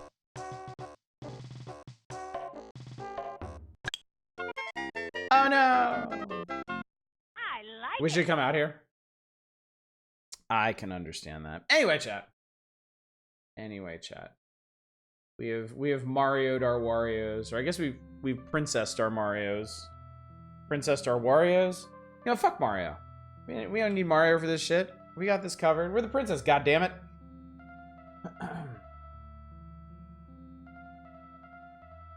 And then there's a miracle piano teaching system. Makes easy piano teacher. Whatever, that doesn't matter. What you won't see at your local store. That's what interests me. Accessories pictured on this page are for the Super Famicom and are currently available only in Japan. You never know. Some of them might eventually make it to the US. JB King joystick. The JB King controller has features that are similar to those of the Super Advantage, including adjustable turbo for all buttons and variable slow motion as an 8-way joystick and a black casing. Looks sleek. Super Turbo. For the Japanese market only, Hori produces a turbo adapter that adds variable turbo to a standard Super Famicom controller. It plugs into the control deck and your controller then plugs into it. Oh, that's interesting. So it's like a turbo adapter. Neat. The Super L5. We were talking about this earlier. Marketed in Japan by ASCII is a controller made specifically for role-playing games. It's designed to be held in one hand, leaving the other hand free to draw maps or perform other necessary chores like eating. Perhaps without interrupting gameplay, the A, B, X, and Y buttons can be turned on and off with the toggle switches on the lower edge, and the buttons themselves are on the back of the controller. The center plate with the control pad rotates so you can adjust it to fit your hand. Really neat concept for a controller. Didn't know Hori had so much pedigree. When is there Barcode Boy coming out? Oh, you're getting a little ahead of yourself here, Eva. Spoilers, please. Something in Dragon Quest IV I liked is detailed item descriptions delivered in character. Oh, that's nice.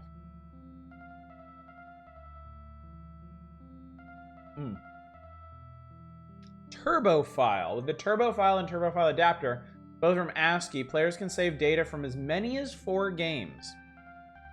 In Japan, where role-playing games are incredibly popular, they save character data from one game on a Turbo File and import it to the next game in the series when it comes out.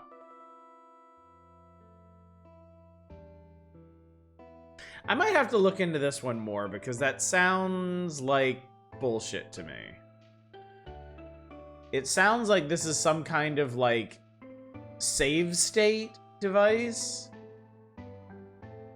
But I don't know, maybe there were Famicom games that you're supposed to do that for. Fun fact, this also had a Famicom variant that was used for the Wizardry trilogy for save transfer. Interesting. Okay. So apparently this thing you could save your game data on this device in addition to on the battery back game pack. And then you could apply that to other games. And Shadows is saying, for example, you could use this in the Wizardry series to transfer saves. I assume I assume there were only a very few games that actually supported this. So outside of that, I'm wondering if this functioned as like a save state device or if it really was just for that. The XE1 SFC, called the Intelligent Joystick, the XE1 SFC has 14 control buttons in all, as well as an LCD screen that displays various game modes and data bank information. You can assign whichever functions you want the buttons you choose and store more than one configuration. Definitely cool controller, but it's spendy. Selling for more than 13,000 yen in Japan, about $114 in 1993 monies. So it's a programmable macro joystick. And then there's the Hyper Beam. Konami Japan markets a remote controller that can be used with both the Famicom and the Super Famicom. It transmits an infrared beam to a dish-like receptor, which plugs in the controller port of the control deck. That's so funny. Just a big, stupid radar dish in your room to use a controller with. Intelligent Joystick is smarter than some streamers we know. As SNES variant, there were a few Game Boy variants. The main use was for the console ports of RPG Maker to transfer games to other people's consoles. Huh. IR controllers would be the worst with extreme latency. Yeah. I've used infrared controllers before and they were all garbage. They were all just absolute trash. Dragon Quest VI's world map theme. Indeed it is. Indeed it is. Skill issue. What you might see soon. Tyco is working on a very interesting adapter for the Super NES. They're planning to call either the... Oh my god, these names. They're either going to call their new controller the Thrasher or the Power Plug. Plugs into the control deck, then any Super NES compatible controller can be plugged into it. Using the adapter, you'll be able to change the function specified for the various controller buttons. If you don't like the configuration set by the game, you can change it. For example, a racing game decides the brake function to the X button, you'd rather brake with A or B, you can reset. That's actually cool. That's actually cool. Like a third-party external button remapping. I wonder if that actually came out, actually. Actually. In the end, they decided to go with the power bottom because the... Another exciting feature is the unit's built-in RAM, which allows you to record, save, and assign a combination of moves to one controller button. Pressing it. Okay, so this does macros as well.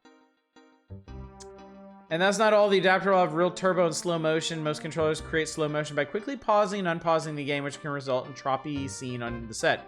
The Thrasher is smart, so they decided to go with the Thrasher right here. You can actually slow down the game clock. It also reads information about the control deck and the game pack to see how fast the combination can operate.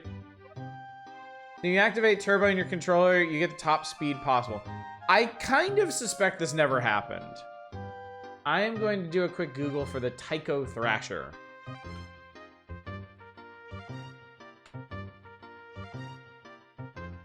Yeah, no, that didn't happen.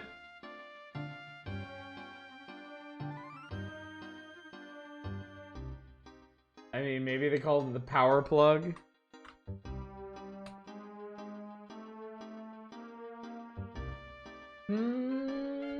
Oh, it does exist. I can't believe they don't have a power plug, but okay. Let me see here.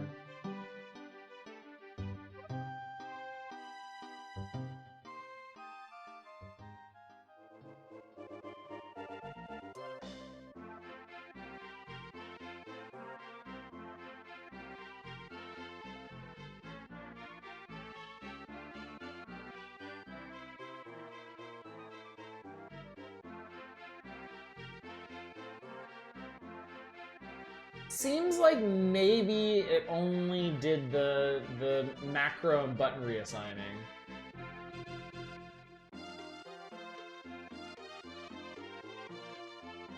Interesting. The prequel to Joy 2 Key, Joy 2 Joy. Once you plug it in, we'll be cooking so much butt, that's what we're calling the butt plugger.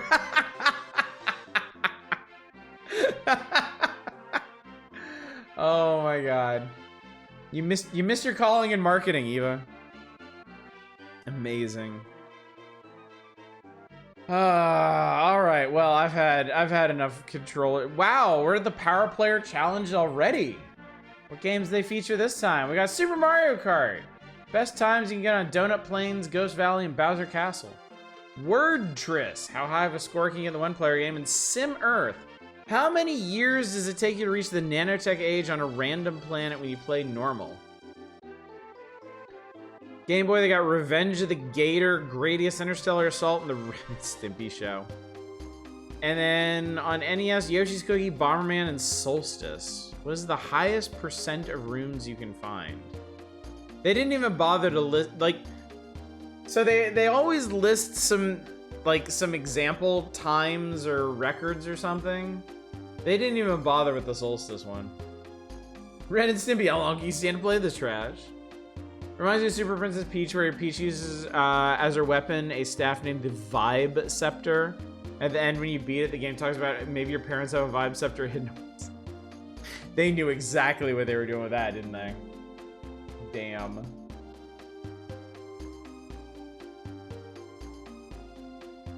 Oh, that's funny.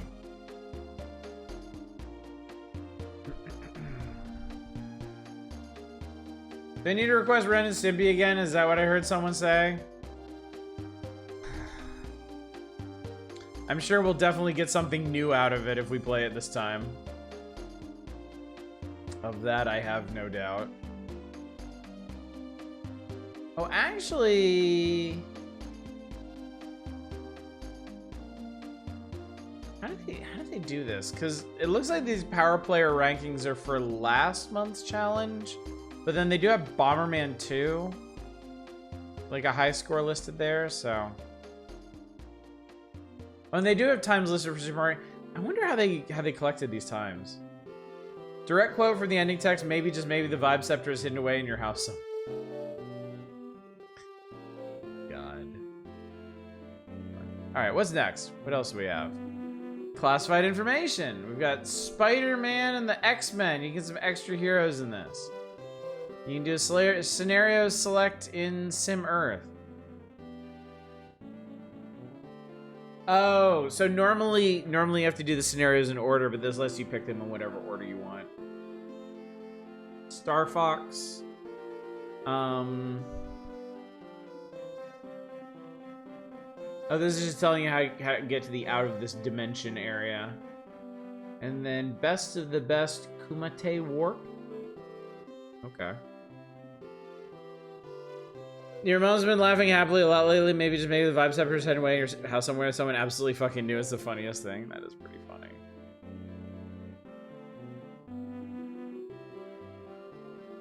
Is there any? I'm curious, chat. Is there any explanation? Like, I get the black hole in Star Fox, but is there any explanation for the out of this dimension area?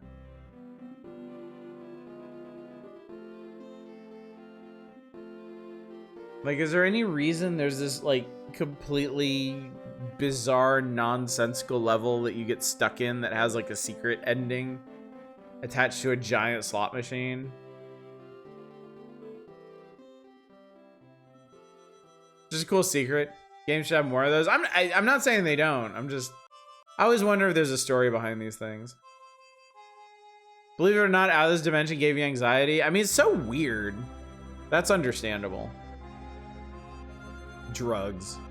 You attribute a lot to drugs, I think. We got Gradius 3. The reveal of arcade mode. A random weapon select. Demo mode. On the ball. I don't know what that is. Sky Kid, Yoshi's Cookie. Bump and jump.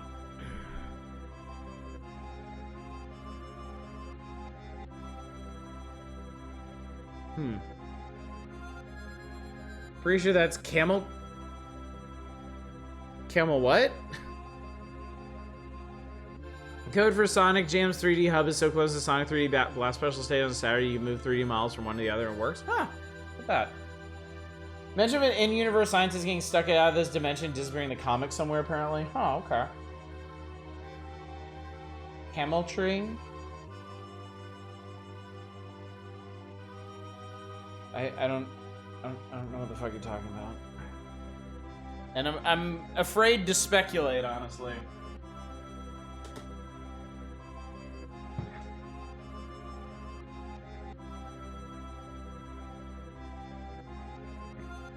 Music is familiar as hell. What is this? Oh, it should be. You've already called this game out once.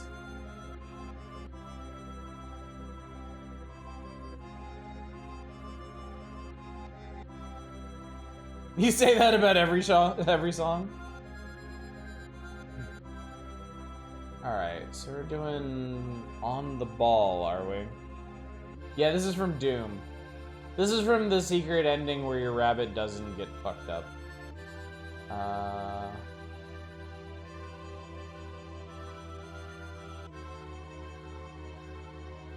Alright, what the fuck is on the ball? Why would I want to be on the ball? And whose ball is it? That is perhaps the most important question. Anyway, it's from Last Bible 3.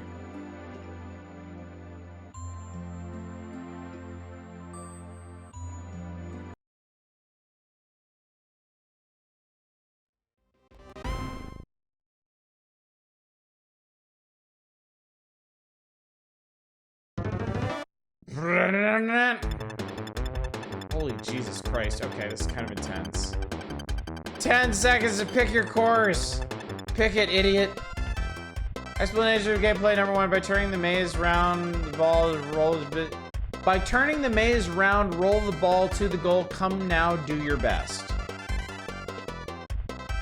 Oh, you can actually use the mouse for this one too. I already took the...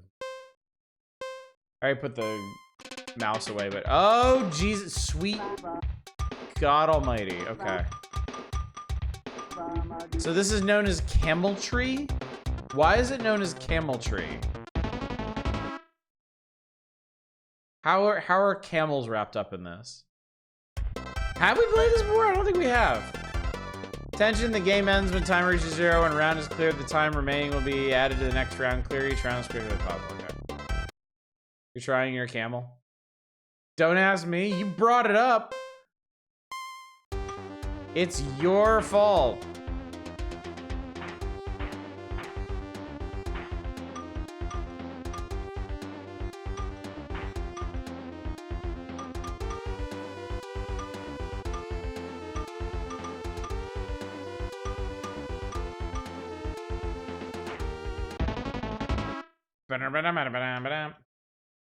Play of the night, you played Annoying Stick, perhaps? I have no memory of this. I don't think we played this. When the ball touches the timer, 2 seconds are deducted. When the ball touches the red timer, 5 seconds are deducted. Avoid touching the red timer. Ouch. Ball handling is amazing. I've had a lot of practice, Cheese Toast. A lot of practice.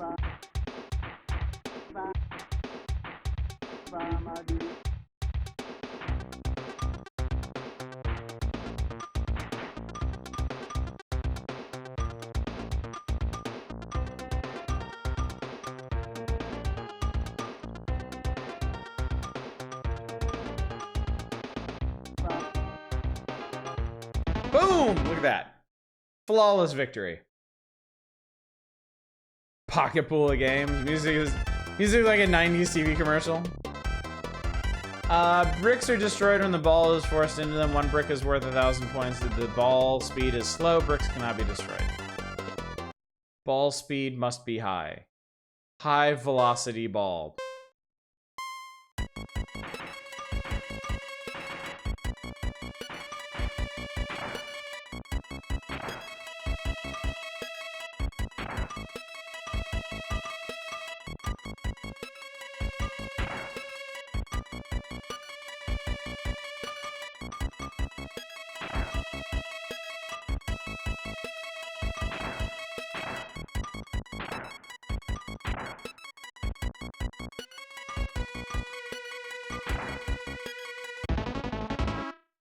Maybe a game out of the Sonic bonus level. This is actually a lot more fun than the Sonic bonus level, because you don't have to worry about jumping.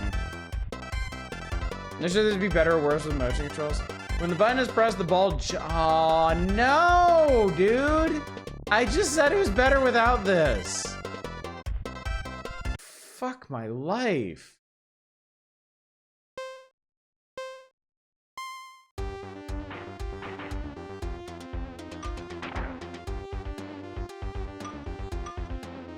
Why would they even have you jump in this? Like, what's the point? I like it.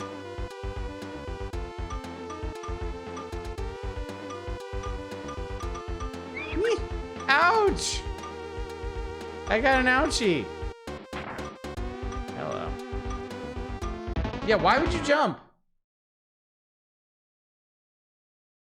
Why do I say things? I don't know. Final trial.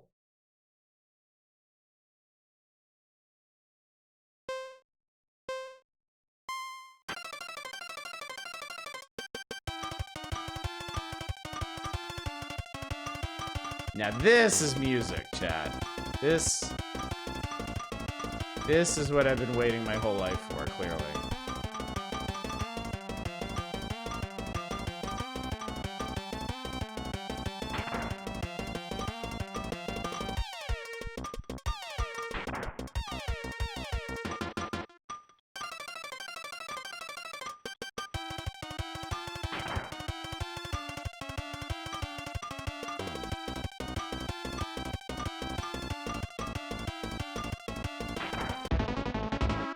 All serious, it seems fun. What the hell is this sound programming?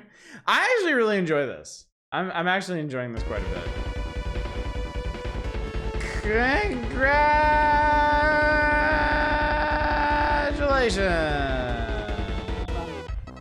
Oh, it's not Marvel's and Street Player. The warm-up is over. Just let me have this. Just let me stay on this beach. Just let me be here. You're a skillful player. Oh my god, this is how you... Wow. Seriously, video game?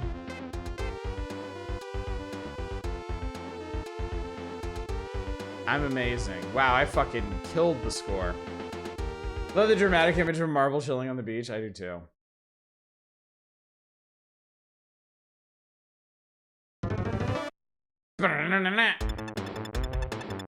Alright. Trainer course has been defeated. Beginner course begins. Welcome to the world on the ball.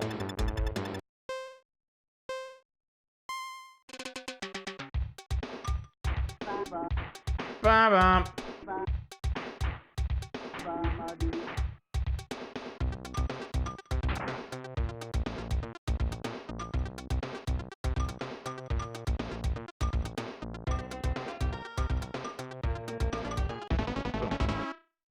I like this game. I like this game too.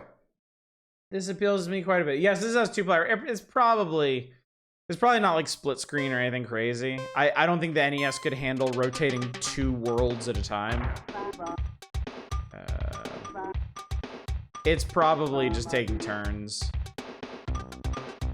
competing to see who can get through each level the fastest. Would be my assumption.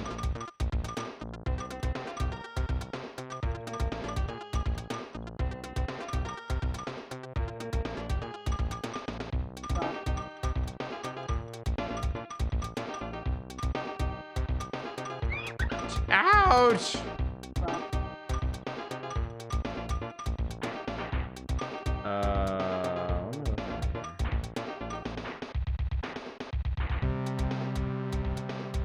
There it is.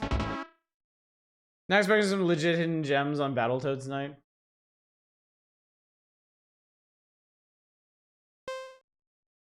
Really just can't afford any... God.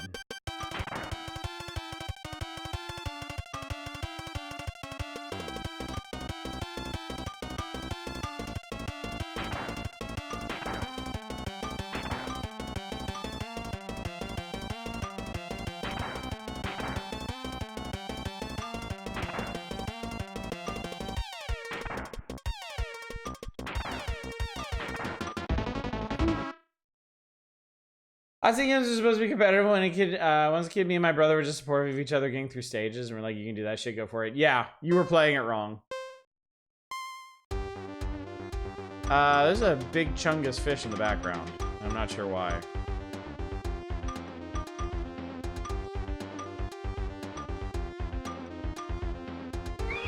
Damn it, I was really hoping I could slip through there. But I fucked it, chat. Damn it. Oh, Lord. Okay.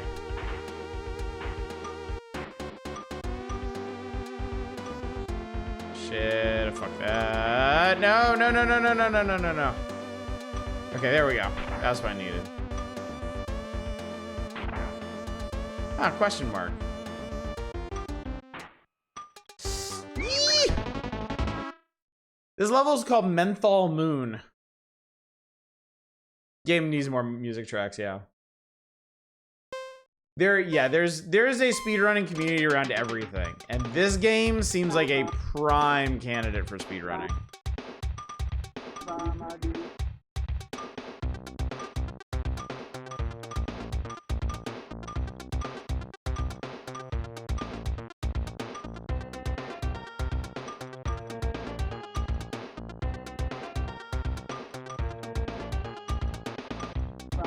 I bet the speedruns involve like getting through these levels without ever touching any surface and just maintaining your momentum the whole way. That's gotta be pretty crazy to see. Ooh, I was running out of time there. Damn random wholesomeness ruining my competitive video games. It's the final trial.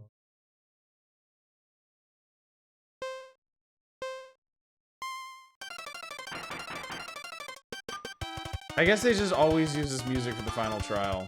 At least I hope they do, because it's kind of absurd.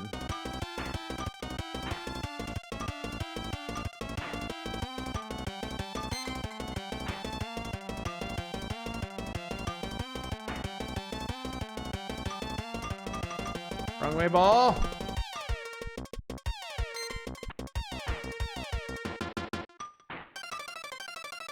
Tool assisted speedrun? That'd be very interesting, yeah.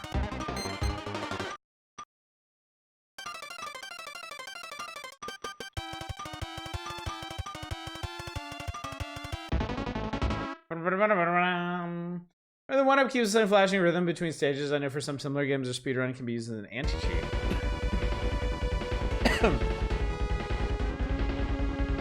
Congratulations!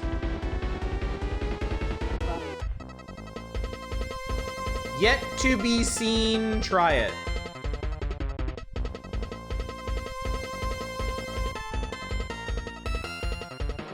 Okay.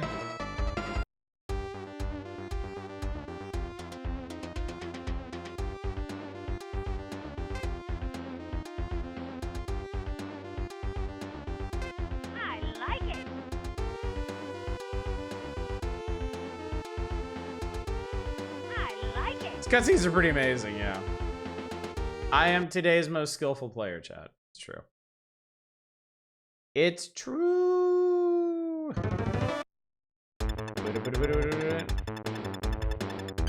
Oh, okay, it goes around no, it goes around clockwise. Okay, expert course it is.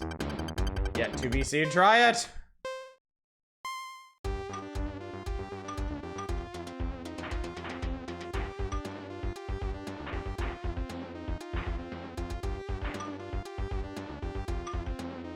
Shit. Funny enough, as much as I played this tonight, I still have not internalized which direction is which on the top buttons. I've been playing this entirely with L and R buttons. You share one of those initials, that's a mystery for you.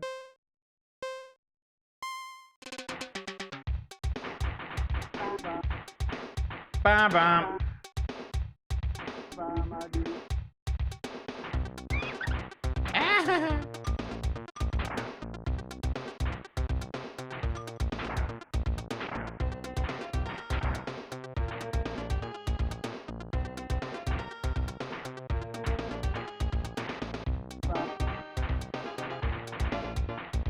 Yahoo! Boom, there we go. Something about this really reminds you of Elastomania. Can't say I've heard of that one. Of course, I'd never heard of this one until tonight.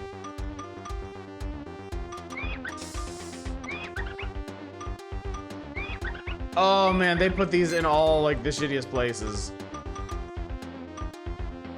This level is called Down to Utopia too.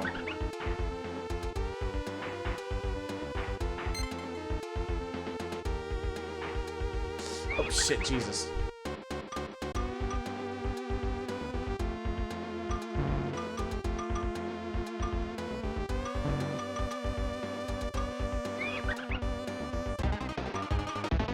Damn.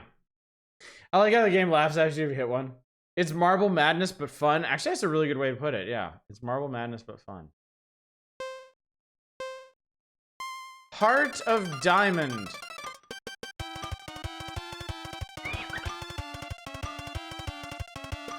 This is definitely my favorite track in the game. I love how it just wilds out. Okay, this is kind of not my favorite thing. I hope there's no more of those.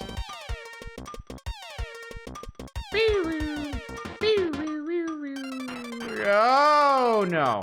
Wait, what the hell is all that shit? Oh, it's not looking good, chat. Not looking good.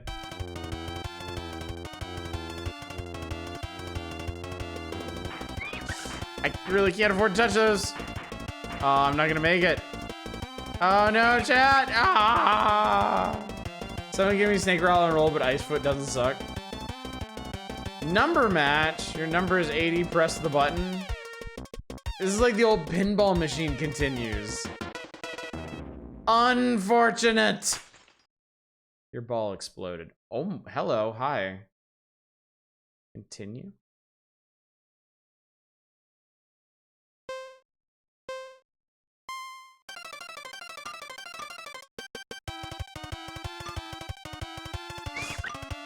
Really can't afford to touch those.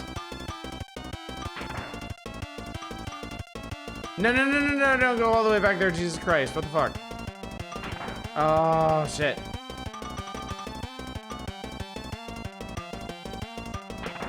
This is probably the part that kills me. I spent so much time doing this part.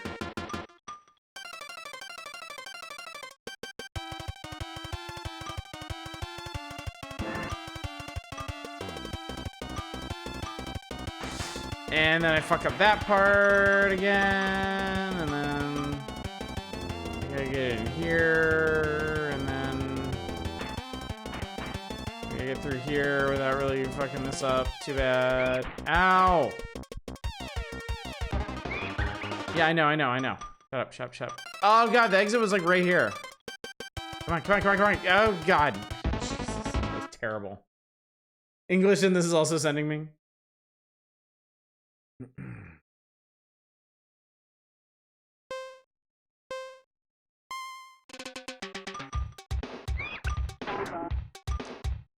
Bum, bum.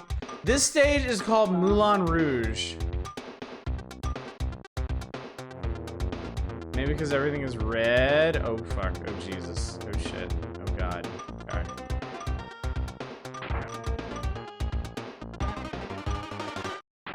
Alright, I think I'm already fucked on this one. Ba-ba. No, fuck. Damn it.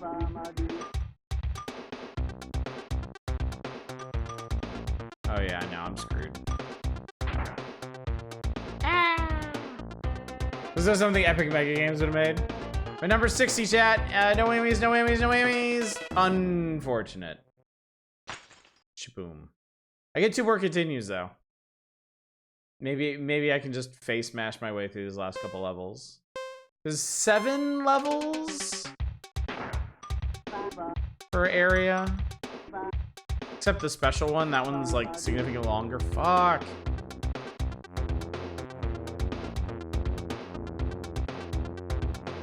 Oh, that's not good.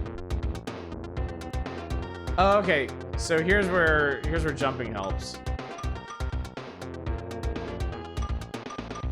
Oh my god, this sucks.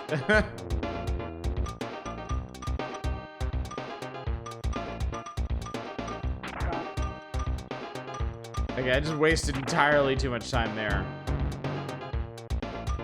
Continue Girl reminds you of a character in Ease.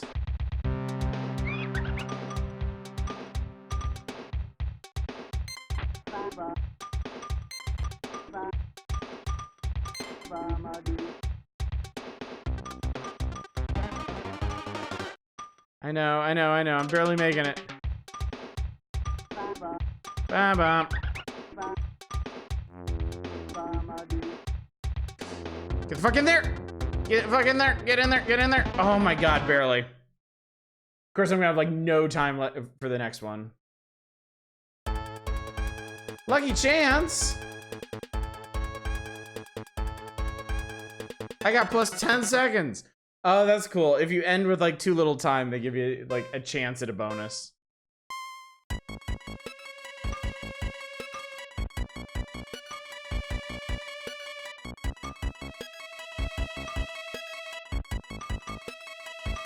It's Plinko chat.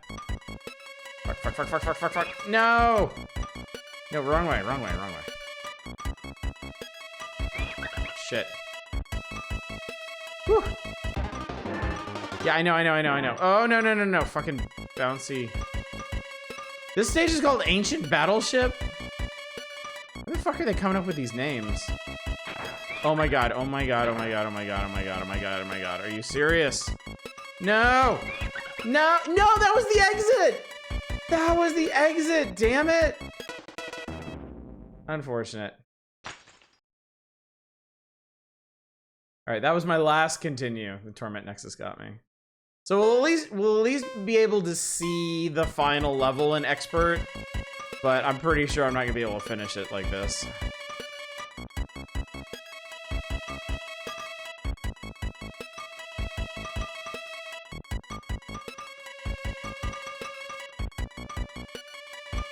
Ooh, that was a lot better, actually. Whoa! Yes, that was the... No, motherfucker.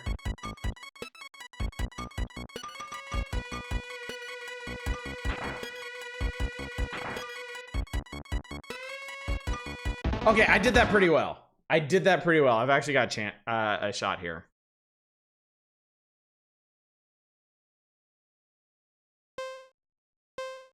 Oh, actually, this might not be the final stage, it turns out. Because it didn't give me a... Whoa! Okay, well, I think I just... Oh, God.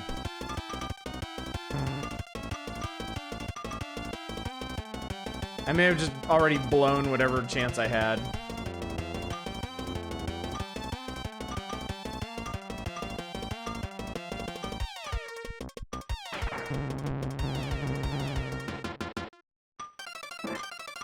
Fuck me. Come on. No. Come on. Okay. Okay.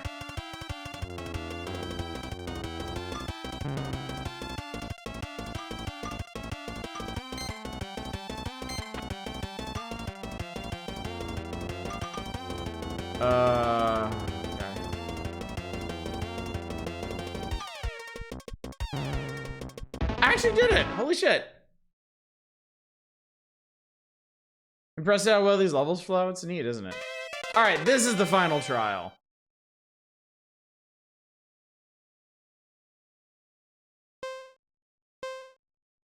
I don't think 58 seconds is gonna be enough for this, but at least it's a fish level. Oh, that's a great start. That's exactly what I needed.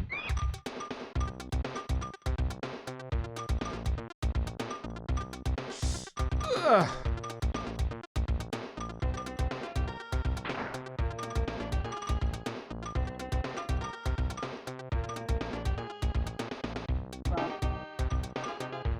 Shit. There we go. That was probably a waste of time, but I mean, I had to commit. Okay. Shit. Ugh. Oh no. Oh my god, dude. Oh, that sucks. That was probably the end of it, honestly. That corridor, but holy fuck. I was expecting to be so entertained by a ball moving around, but I'm pleased. That was super fun, honestly.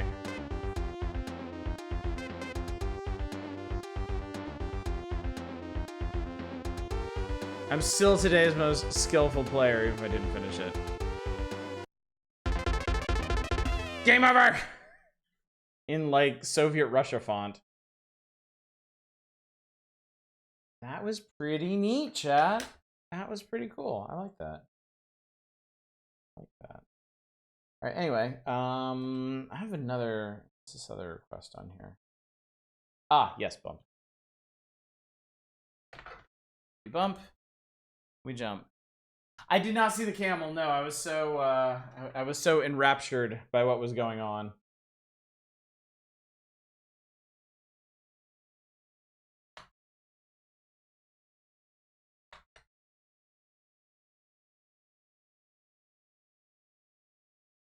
What the fuck? What does that have to do with anything?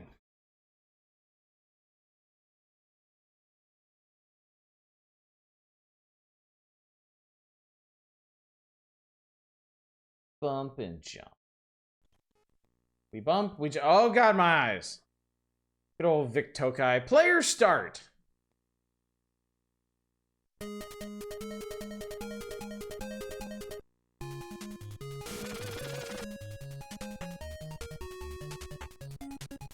Okay, we've definitely played this before. Yeah, because you bump dudes and you jump dudes. I remember this well. Whee!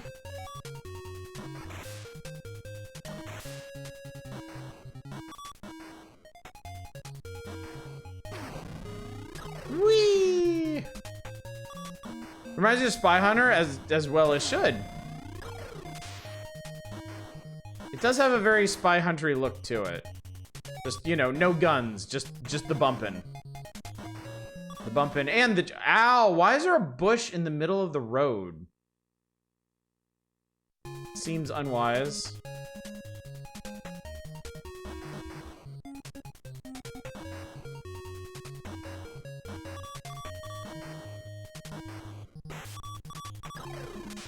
Why did the bush car cross the road? To piss off Oddish?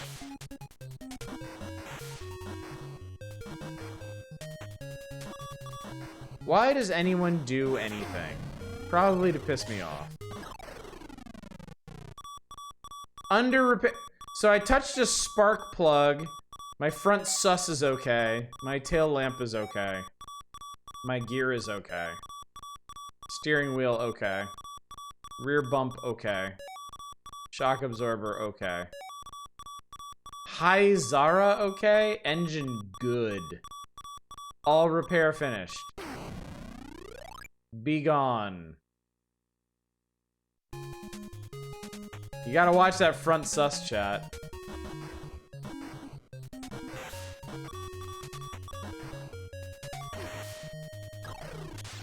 Also, I'm worried about the amount of pee that I've been collecting.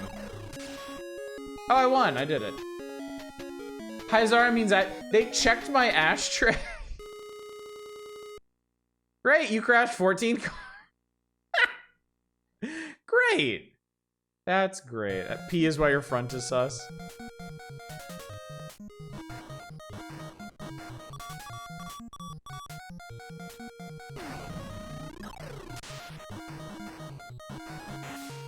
So I guess we're in like Italy now and we're jumping the aqueducts or something.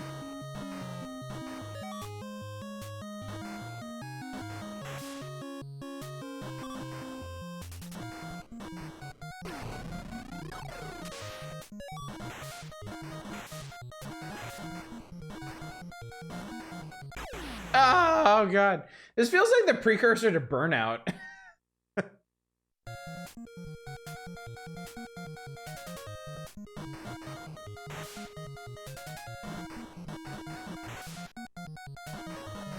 No, you cannot bump the trucks. I've discovered that the hard way. I'll bump the shit out of everybody else though.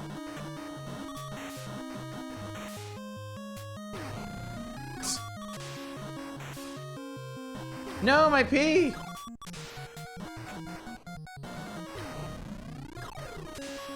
I landed on that poor woman's head! Also, she's massive. That woman is enormous. Great, you crashed 11 cars. On the ball, devs want to do some insane shit. They all moved over to Team Ike. Really? Huh.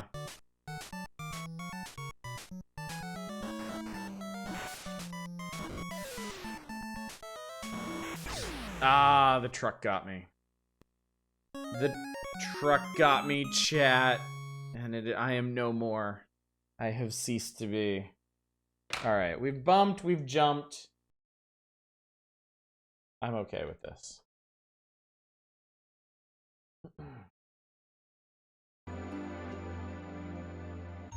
Alright. What's next? Game Boy games! We actually made it to the Game Boy games. The actual Game Boy games. Like the real Game Boy games. Bubble Bobble. There's a part 2. Fans of the original Bubble Bobble, or Bubble for Game Boy, will be glad to hear that Titus is coming out with a sequel. Robbie is back, and this time he sets out to free the villagers who've been imprisoned by the evil king. It's certainly not a new storyline with 80 levels, password feature, and new special bubble abilities, as Fallout promises to deliver plenty of bubble bopping. Particularly on the balls, designer produced Eco, and one of the artists was an environmental designer for that in Shadow of Colossus. Must have been the fish guy. Like his predecessor, Bubble Bobble Part 2 is clean graphics and responsive play control. Robbie defeats enemies by encasing them in bubbles that he then pops. He earns power-up items or points for every baddie in a bubble that he pops. 4 areas, 20 rounds each. The 80 levels offer plenty of variety. They become more challenging as you go. Robbie begins with only 3 lives and 3 hearts in his life meter, so it's a good thing you can use password to continue the progress intact. You can ride bubbles, encase Robbie in a bubble. You have elemental things like thunder and fire and ion and star. I fucking hope you can only get the good ending in this if you play in 2-player like the original game, because that's the thing that's really... Yes, I've heard about that. Early issue of Nintendo Power, like one of the first 10 or something. In the... I think it was the classified information. They had information on the true ending of Bubble Bobble and like the weird arcane bullshit you have to do to get it. Honestly, I remember Bump and Jump being totally fun. Didn't remember the music also slapped. Yeah, that was fun. One of the devs on Bubble Bobble 2 works on The Last Remnant.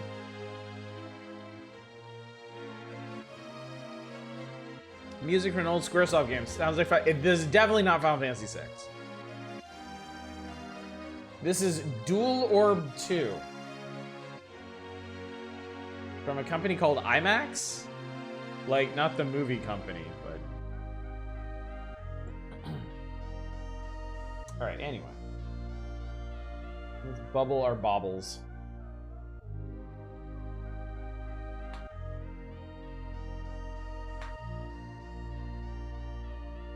Kind of funny to see a game literally called Part 2. Like, you don't see that very often.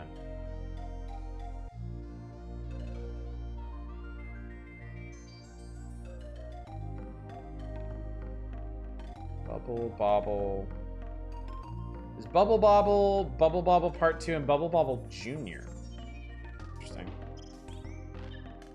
IMAX did Innsmouth no Yakata and Virtual Boy. Horror FPS thing. A horror game on the Virtual Boy. Now there's an interesting concept.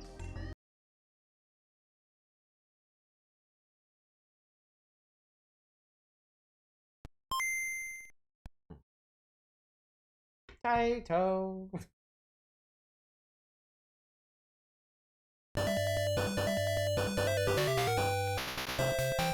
Okay. Start. Our village friends have been captured by the evil king, Great Skull. Robbie, please rescue them. Good luck.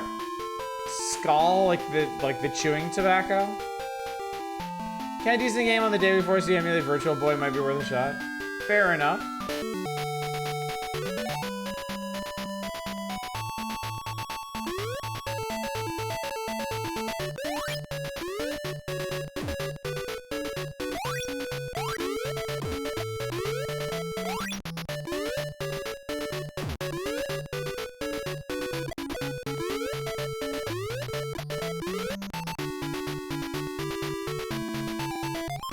Yep, I did it. I win. It's a little loud. It's supposed to be.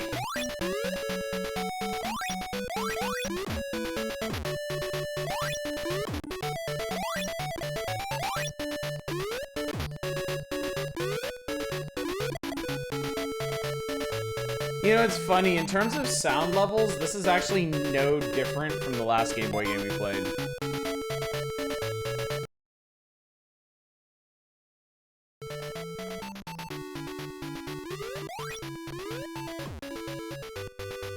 I guess it goes to show you just how important, like, the sound design itself is.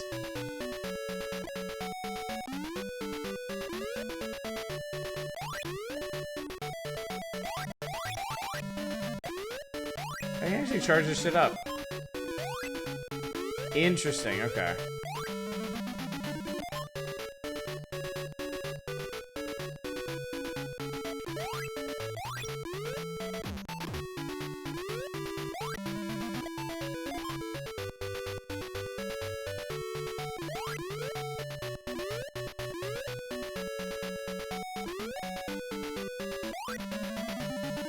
Not as much a perception thing as actual decibels as far as I know. Yeah.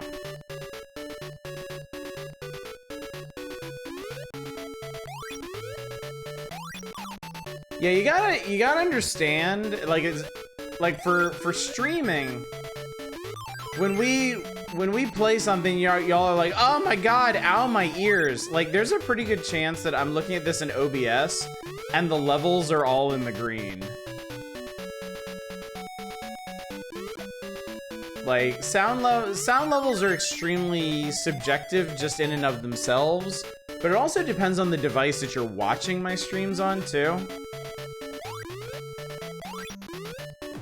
Like, something that comes through at green levels on mine might be really loud on yours just because of your local settings. And yeah, and that's not even touching on how, like, certain tones get people in different ways.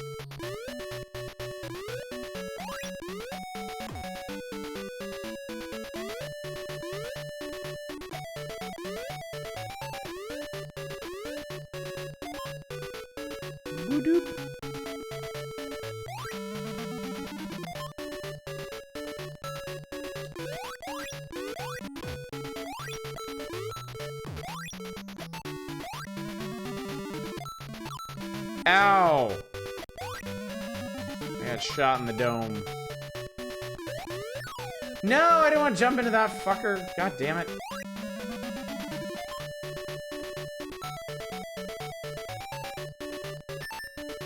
I'm trying to extend, I promise.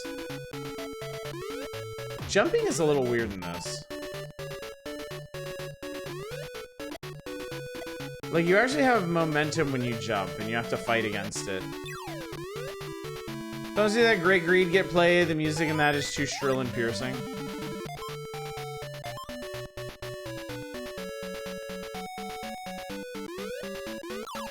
Well, shit.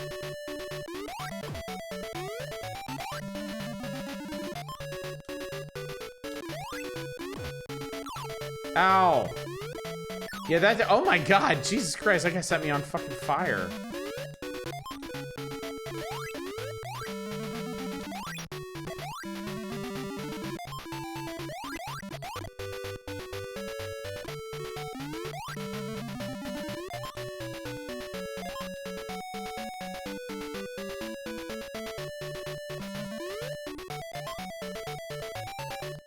I saw my X for extend get away from me. There it is. Extend.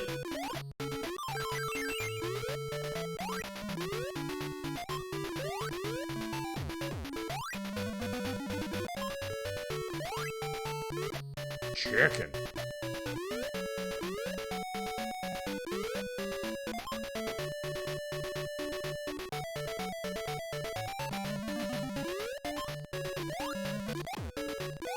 Oh, shit.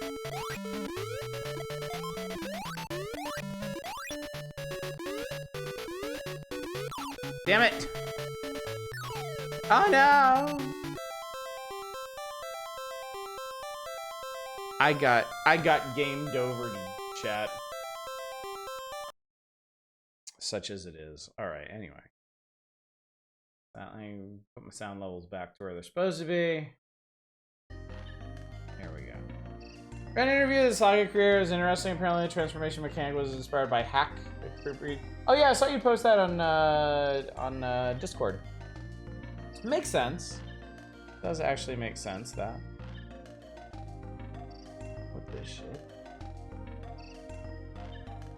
Am I looking? Titus the Fox. This new Game Boy action card stars a fox character that is so popular, a whole company was named after him. I find that highly suspect. Actually, it's the other way around. Titus the company has graciously lent its moniker to this cunning creature. What's more, the fox is thrown headfirst into a likable Game Boy product. A likable Game Boy product. Is it a likable Game Boy product, chat? Likable is a very interesting word choice here for this. You know, the company that made Superman 64. The story behind this game is even weirder than you think. The object is to reach a goal in each level. Collect as many diamond boxes as possible. Scoring 100 diamond boxes awards Titus with their coins. Whatever, fuck it. Titus has pretty good springs. He can't jump as high when he's carrying a box. Here's a trick: throw the box high on a ledge and jump up and pick it up again. Likeable enough. Cool graphics. It looks like Titus has been cut and pasted onto the backgrounds. There's an outline around him that makes him easier to see against the backgrounds. What a cool idea. Easy, you say? Veteran gamers should have no trouble finishing Titus the Fox on easy mode, but winning on the hard mode will take some doing. It's like playing with a turbocharger kick on. Game is based on a Eurodance song in France, and for the release out of France, they replaced the singer with their company mascot. What the fuck? What the fuck? I don't think it's on consoles, and the Eurodance song is vaguely racist anyways. Well, on that note, we absolutely have to play this then. Oh boy, chat, I can hardly contain my excitement. Oh boy, way down in the T's. Can you spell this shit? Titus. Tintin, tiny, tip-off, Titus. Tight ass fox. That's a very different kind of game. That is not the game that I can stream.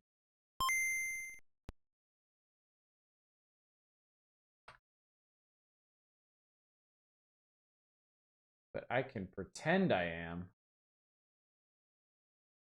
Titus the Fox? Yeah, you're not finishing that thought. It's fine.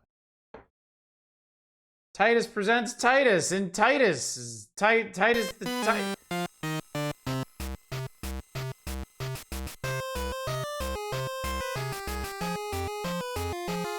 I'm just gonna preemptively turn this one down.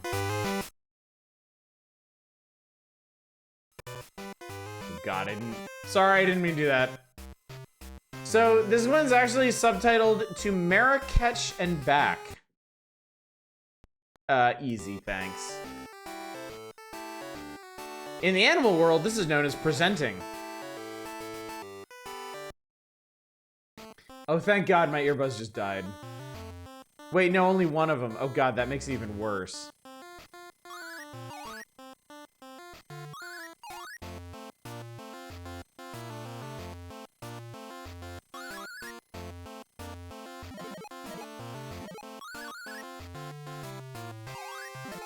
Is this an old drunk man throwing bottles at me?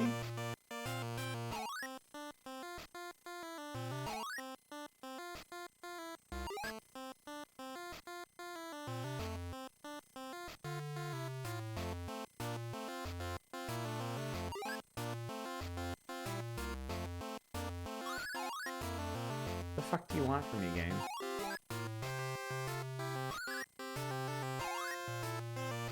Oh, that's not a wall. I seriously thought that was a wall.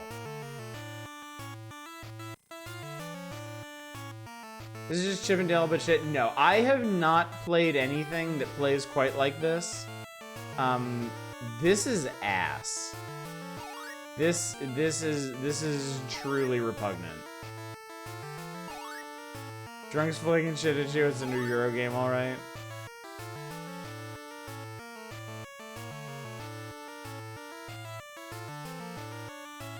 Not tight, but truly ass.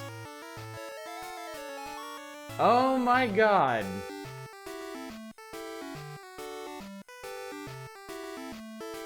That one frame jumping animation. Yep.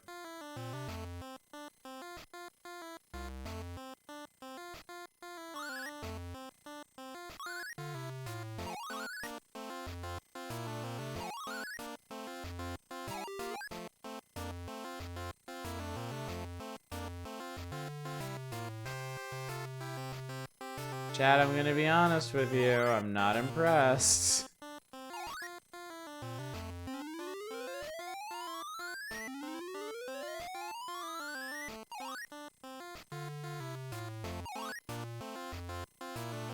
Okay.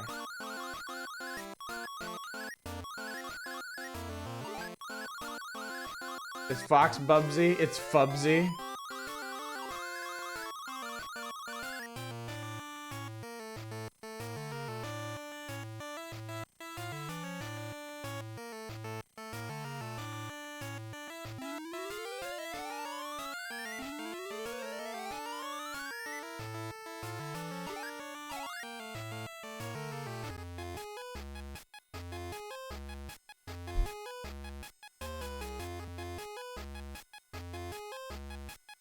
So I already Lightfoot is good. Titus only published it.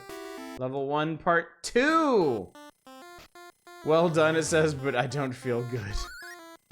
So chat, right here, these bricks are part of the background. Right here, these bricks are a platform you can stand on. Game design is my passion, chat.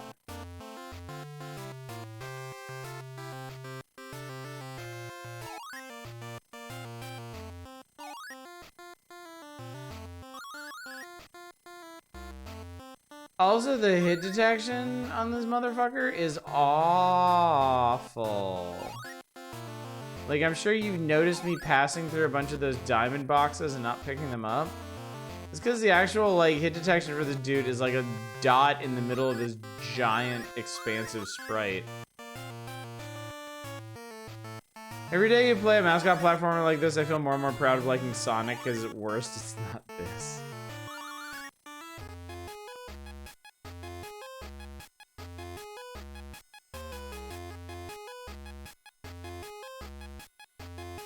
It looks like a platformer with shmup hit detection, yeah. Bonus stage. Gotta go fast. Gotta go fast, chat. Whee!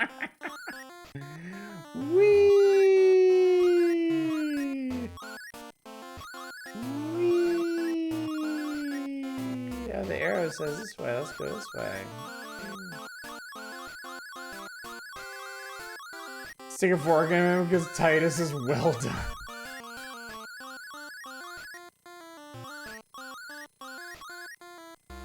Also, it appears you have 100 seconds for this bonus stage, whereupon each second takes about 3 to 4 seconds to pass. Oh god, no, you can die in the bonus stage? Fuck off. Well done. Level 2, part 1. Where did I put my ass?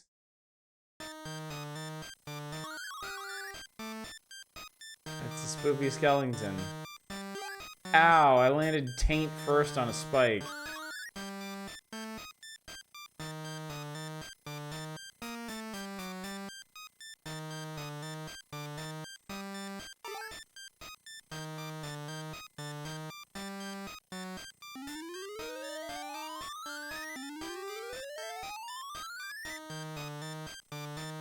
What is this music?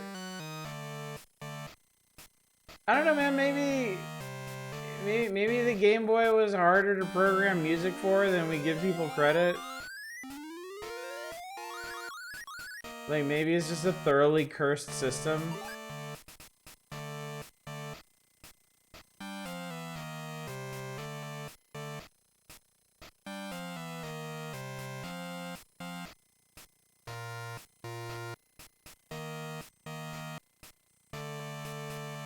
On Amiga, it's the same game, but at 3 times speed. They said they were gonna get Sanic on Amiga, and they figured out how.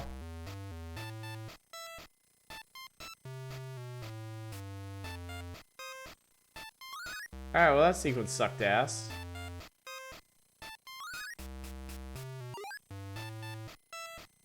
By the way, how the hell am I supposed to know how much life I have?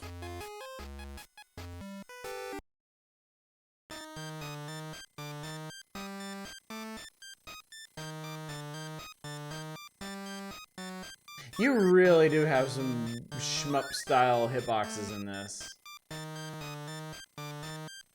I am ducking and dodging and weaving through stuff that I got no business avoiding.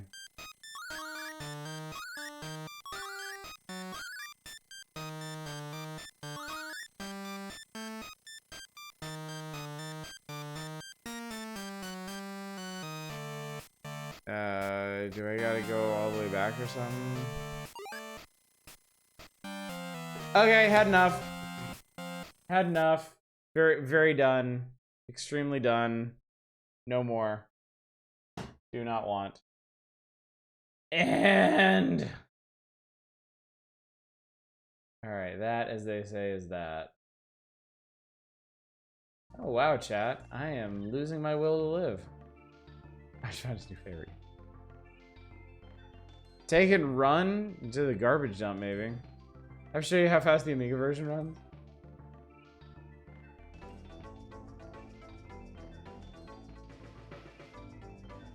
Oh my god.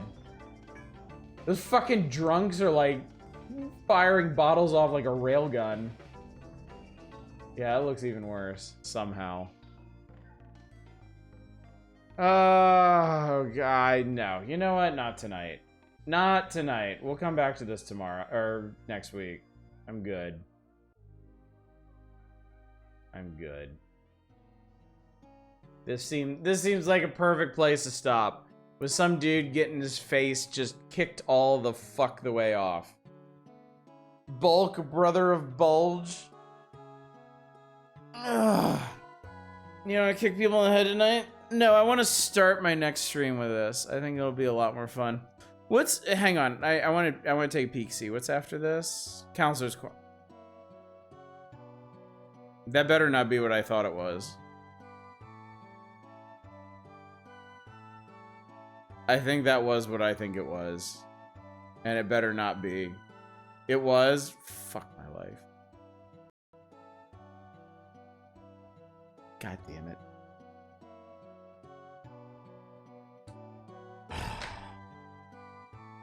What was it? Check again? Oh, it's just a nightmare. You're gonna have to come back on Thursday and find out, because that's when I'll be subject to it. Pull the bandage off. I can't do it, Dave. I got nothing left in the tank. I am spent. Titus just sucked it out of me. I got no more. Titus has drained me dry. Between Titus and the balls, I got nothing. Bars because of the fucking bang. Yeah. Anyway, chat. Anyway, Titus had to really just suck.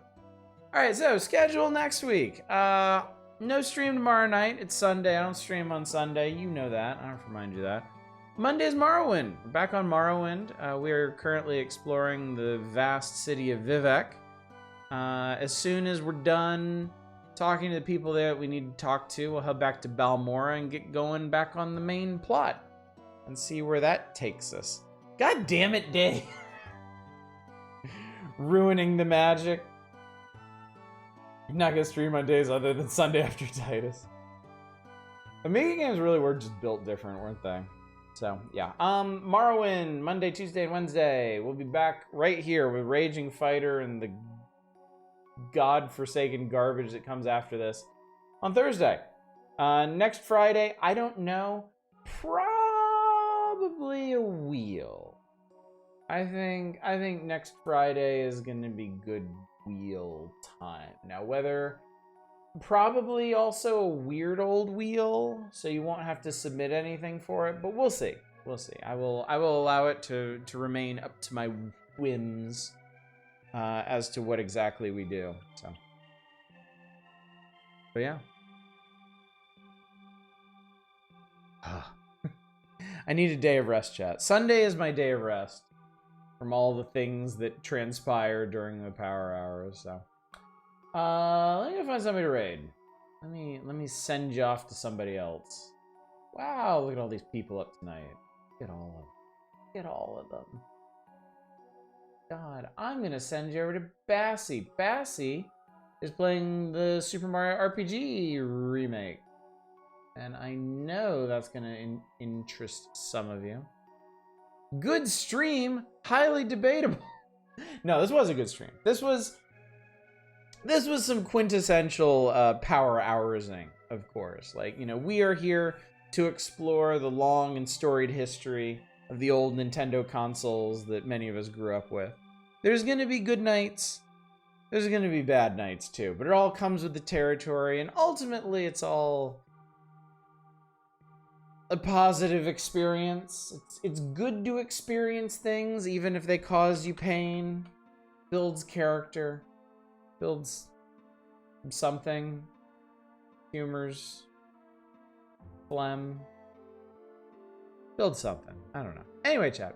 Thank you so much for coming out tonight. Thank you for subjecting me to a bunch of garbage and also a game about playing with your balls that I really enjoyed. I mean, when I say it like that, it kind of makes sense, doesn't it? But hopefully you had as good a time watching. I can't do it. It's too dumb. Hopefully you had a good time tonight, and hopefully I will see you on Monday for the continuation of Morrowind. But until then, as always, y'all take care. Bye, everybody.